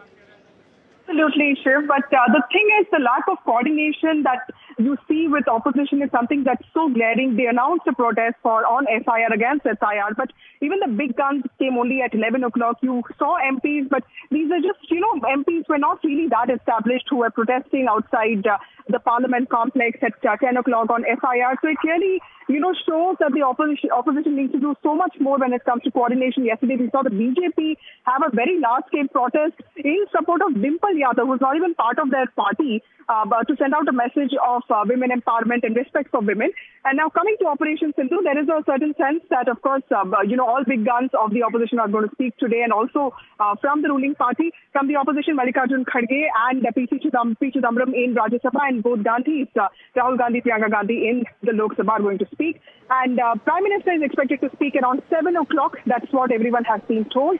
And Amit Shah will begin the debate in Lok Sabha at 12 o'clock. So clearly, many expectations there. And since yesterday was a comprehensive debate, all questions have been asked, all answers have been given.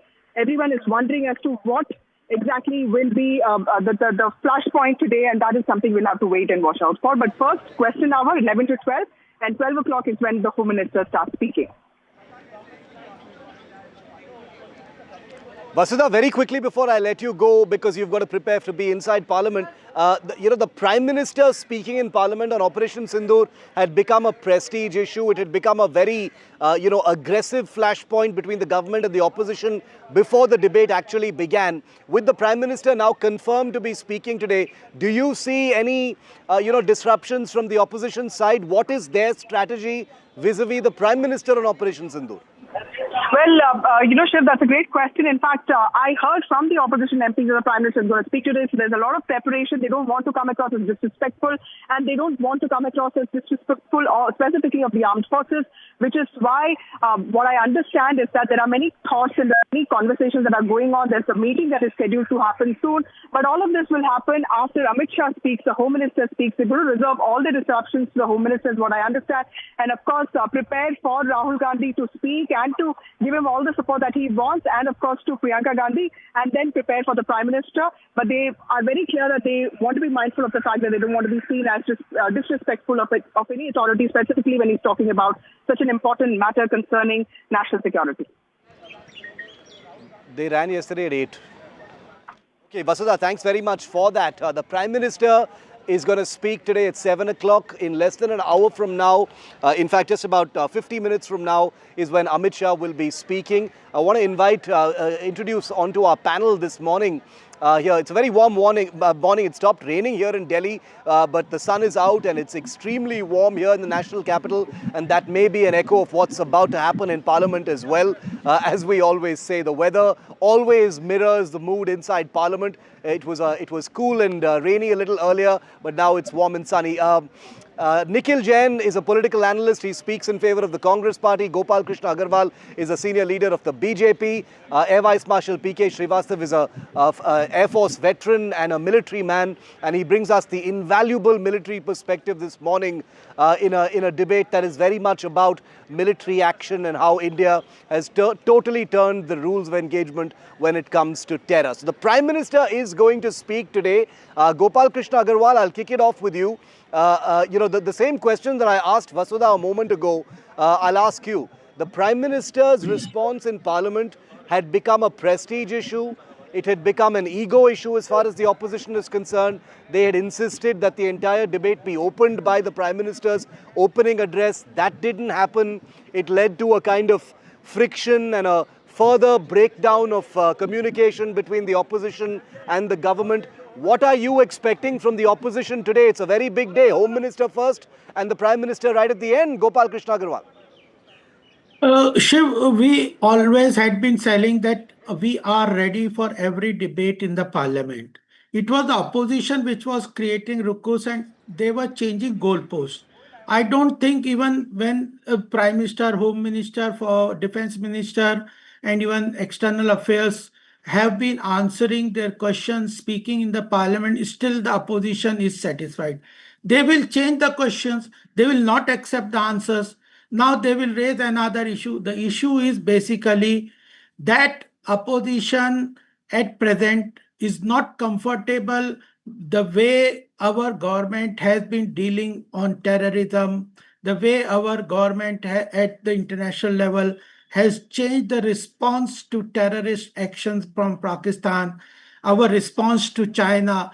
They were used to a certain kind of reconciliatory approach always.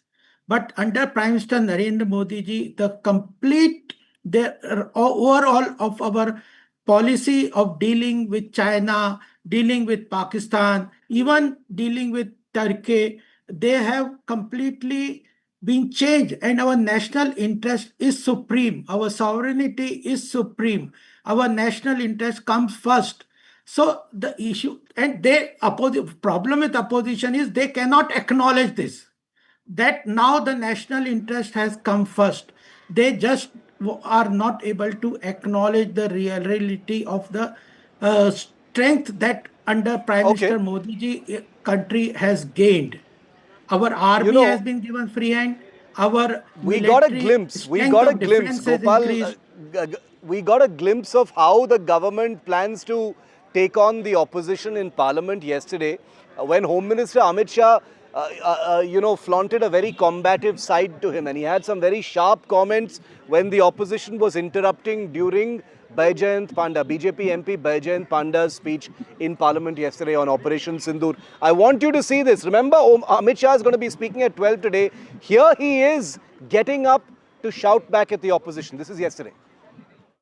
विदेश मंत्री यहाँ statement कर रहा है, उस पर भरोसा नहीं है, उनको किसी और देश पर भरोसा है। मैं समझ सकता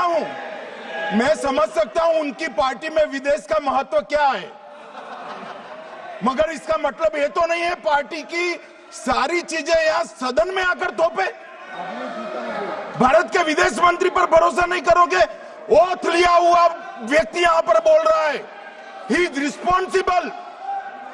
माननीय अध्यक्ष जी, इसीलिए ये वहां बैठे हैं और 20 साल तक वहीं बैठने वाले हैं। उनके स्पीकर जब बोल रहे थे, हम पूरे धैर्य से सुने। मैं बताऊंगा कितनी असत्य बातें बोली गई कल, परंतु फिर भी असत्य को भी हम हलाहल समझकर पी गए। अब ये सत्य भी नहीं सुन पाते हैं। The gloves are off between the government and the opposition. The combative choice of words by Amit Shah, the Home Minister, yesterday during those interruptions and disruptions just gives you a sense of the mood, and the aggressive front foot on which the government is going to be standing on a big day like today. Nikhil Jain, Amit Shah, first Prime Minister, right at the end of today's debate. It seems that the government is in no mood to brook any space as far as these disruptions are concerned. What are you hearing from the opposition ecosystem about its strategy going forward, especially since the Prime Minister had become a prestige issue? Nikhil.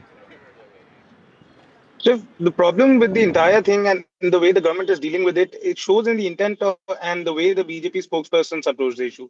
They start with saying that the opposition is not liking the fact that national security and national interest is now paramount, as if the opposition does not care about the country or the Congress party does not. See, I believe that we can all have a political differences. I can have it with Gopalji, he can have it with me, and that's good and fine in a democracy. But for me to question his nationalism, his patriotism, his love for the country would be very wrong. And it's very wrong when the BJP does that to the Congress or the opposition or anybody who speaks against them. Secondly, he also raised a point about how the opposition keeps on changing questions and then they are not willing to accept the answers. The problem is the opposition has been asking the same bunch of questions for the past 3-4 months. The government is not answering them. And the reason the opposition does not accept the answers is because the government does not really answer a lot of the important questions and just repeats the narrative that is going around. For instance, what was the opposition's question when it came to the issue of Donald Trump claiming that he got the ceasefire done? Nowhere is the opposition saying, except political rhetoric apart, on a serious term in the parliament, nowhere is the opposition saying, yes, we believe Donald Trump got the ceasefire done. What the opposition is really questioning is, why is the prime minister not finding the courage to publicly rebut Donald Trump, who has publicly said 26 times that he's got the ceasefire done? See, I think we all can agree Donald Trump is a maniac, right? But he is also the president of the United States. As mad as he may be, he is an important voice, and you can't let it Believe go unchecked. Dr. S. Jaishankar, who has said it about 10 times. Nikhil, come on, this is becoming political. No. You're contradicting yourself, Nikhil, with the greatest of respect. I'm not. You're contradicting yourself. You're saying that certain issues of national security should be above politics. But then why is Trump still in this domestic conversation is my question. You're saying that he's a maniac. Whatever he may be, he is a whimsical, he's a whimsical, the Congress is making it the conversation. The Congress is making it the conversation. The Congress has said it. Manikam Tagore, an MP in Parliament, said it yesterday saying Trump has said this. Why have we not rebutted him? Dr. S. Jaishankar and the MEA have done it not less than 4 times, including last night in Parliament. Shiv, Donald Trump is the president of the United States. What are you expecting? That Trump will come out and say, okay, I'm sorry, I was wrong, I take back my words? Oh, he won't. He never would. But the point is that when the president of a country, and that to a country as important as the United States, something, we expect our prime minister to retort. Merely a government press release saying that the prime minister had a call, he told Donald Trump something, is not going to cut it. The opposition is time and again saying that we want a public rebuttal by the prime minister because, Steve, let's look at the international picture. Public rebuttal already prime minister has said. Gopalji, I did not interject. Please extend me that courtesy. No, but the Prime Minister has said nobody interfered. You are not accepting the issue is. Sir, एक rally पे vaguely बोलना, nobody interfered. तो public और आप ही कह रहे हो public utterance, public करी acknowledge, तो publicly तो हुआ वो. सर, बिहार की रैली में आप इंग्लिश में बात करिए. आप डोनाल्ड ट्रंप को हिंदी में एड्रेस करिए. लेट्स नॉट डोनाल्ड ट्रंप ने कौन सा पार्लियामेंट में अपने पार्लियामेंट में कह दिया जो उसके पीछे लगी हुई.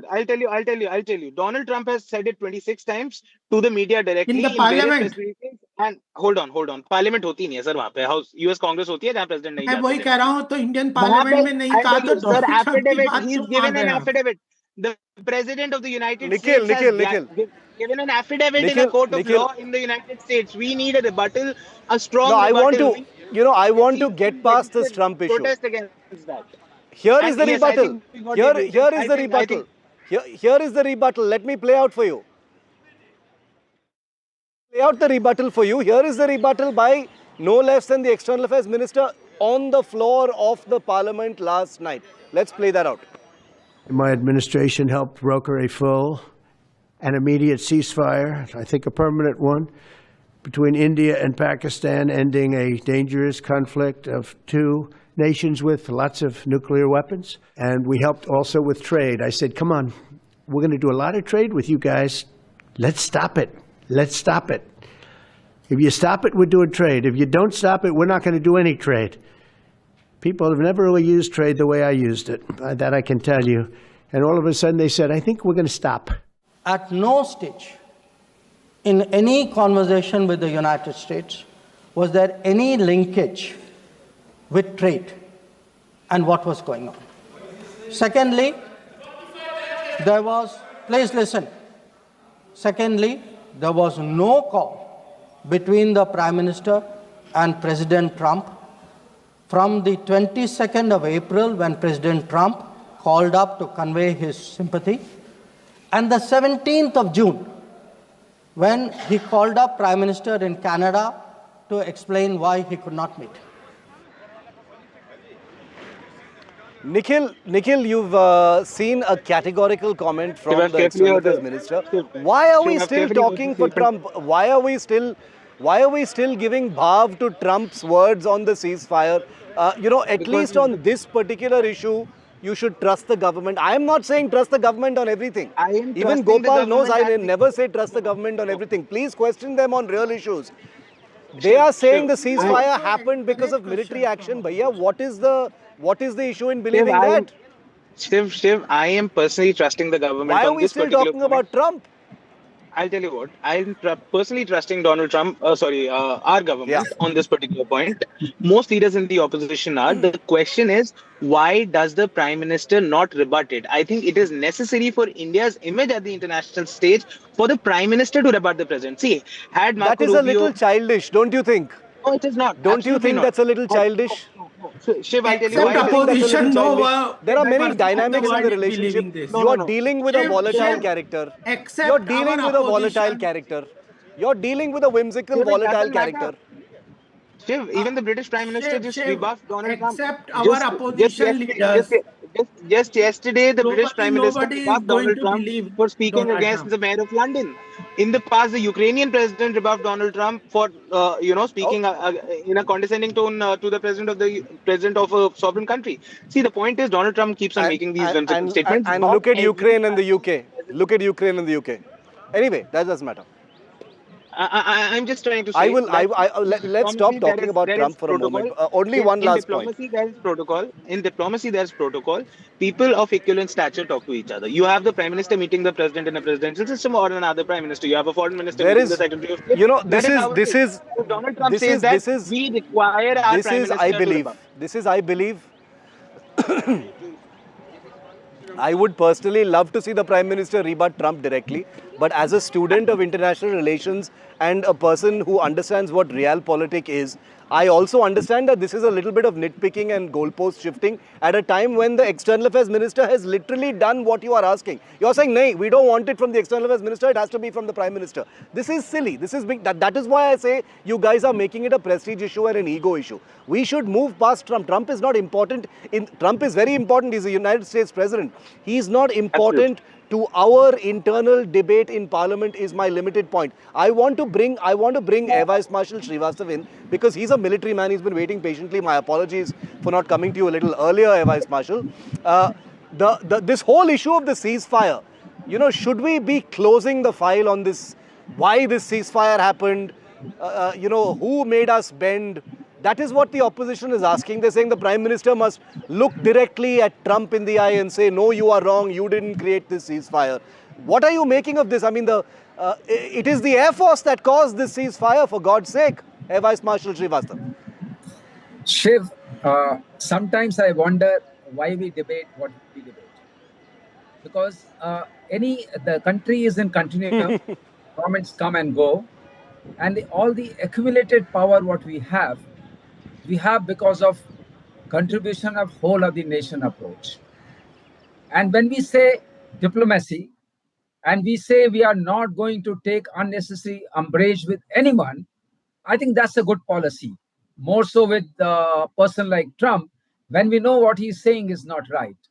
So I will not say much about it because me, it smells of some kind of politics, which politicians would know why they do it and why it's important.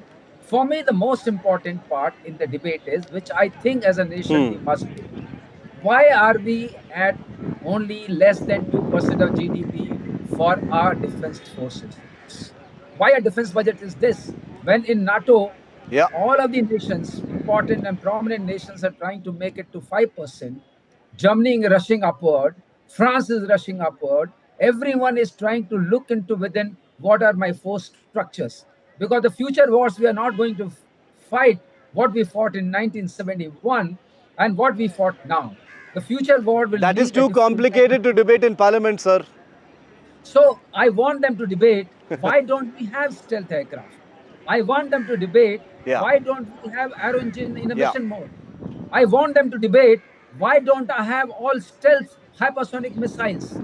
I want them to debate why our R&D is not very The only efficiently. debate you will hear on aircraft, Air Vice Marshal, is kitne jet gir gaye. Kitne jet gir gaye is the only debate you will get in Parliament vis-a-vis aircraft. That is the only thing you will hear. It really hurts my conscience, because I salute all Indians. It is the product of all Indians behind me that I'm able to fight, irrespective of the party contours and irrespective of party shades and hues. And secondly, very importantly, which I'm not able to understand with all my 51 years of experience, why are we talking about Donald Trump in this context? We all know what Donald Trump is.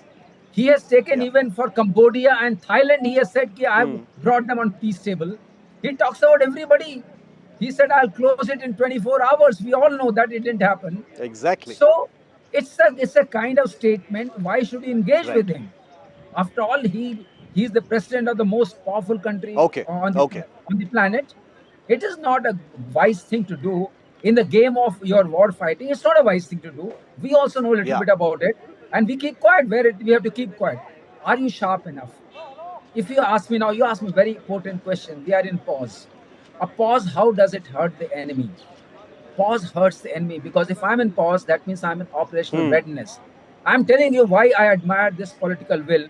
In 2001, I was still in Air Force. And when Parliament attack happened, our blood boiled. We wanted to really go out and hit them. And we were field deployed. Let me also share with you, it's not so classified now. We were asked not to go forward. So that's where, we select aim, we maintain the aim, our purpose is execution.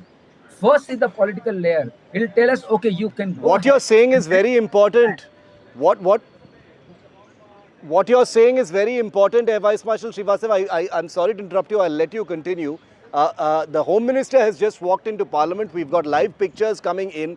I hope he is going to echo. In fact, I'm certain he's going to echo some of the sentiments that you have just let out, because the words of a military person, are extremely invaluable and indispensable in the debate that is about to kick off in just a few minutes from now. The pictures on our screen of Union Home Minister Amit Shah walking into Parliament, 12 o'clock, just about half an hour from now is when he makes his speech. Amit Shah is always combative, and yesterday he gave, I think, the opposition and the country a taste of, what the mood is really like in the Treasury. And it is going to be one of offense as defense, if I can use that phrase. The government-opposition relations right now are at rock bottom. There is not very much communication happening. Everything has become a bit of a prestige issue or an ego issue. And therefore, we're going to continue to look at these pictures very carefully. Remember, in just a few minutes from now is Amit Shah live in Parliament, and we'll be building up to that. For the moment, it's back to Divya in the studio. Thank you so much, Shiv. Of course, all eyes on the resumption as far as that special discussion on Operation Sundoor is concerned. This is going to be day 2 in the Lok Sabha. And of course, visuals of Amit Shah there, scheduled to address the House at 12 noon. Thank you so much, Shiv, for getting us all the details, of course. And Prime Minister Modi is expected to make that concluding speech. And like Shiv was mentioning, at about 7 o'clock in the evening today, while Defence Minister Rajnath Singh will be opening that long special discussion on Operation Sundoor in the Rajya Sabha today. Well, let's just also get you a check as far as the monsoon fury is concerned and how that's playing out. Like Shiv was saying that, the workings and the functioning of the Parliament depends a lot on and mirrors literally what the weather is like outside. And the heavy rainfall accompanied by a thunderstorm has lashed the national capital, causing waterlogging in several parts. In fact, it has caused disruption when it comes to the air traffic as well.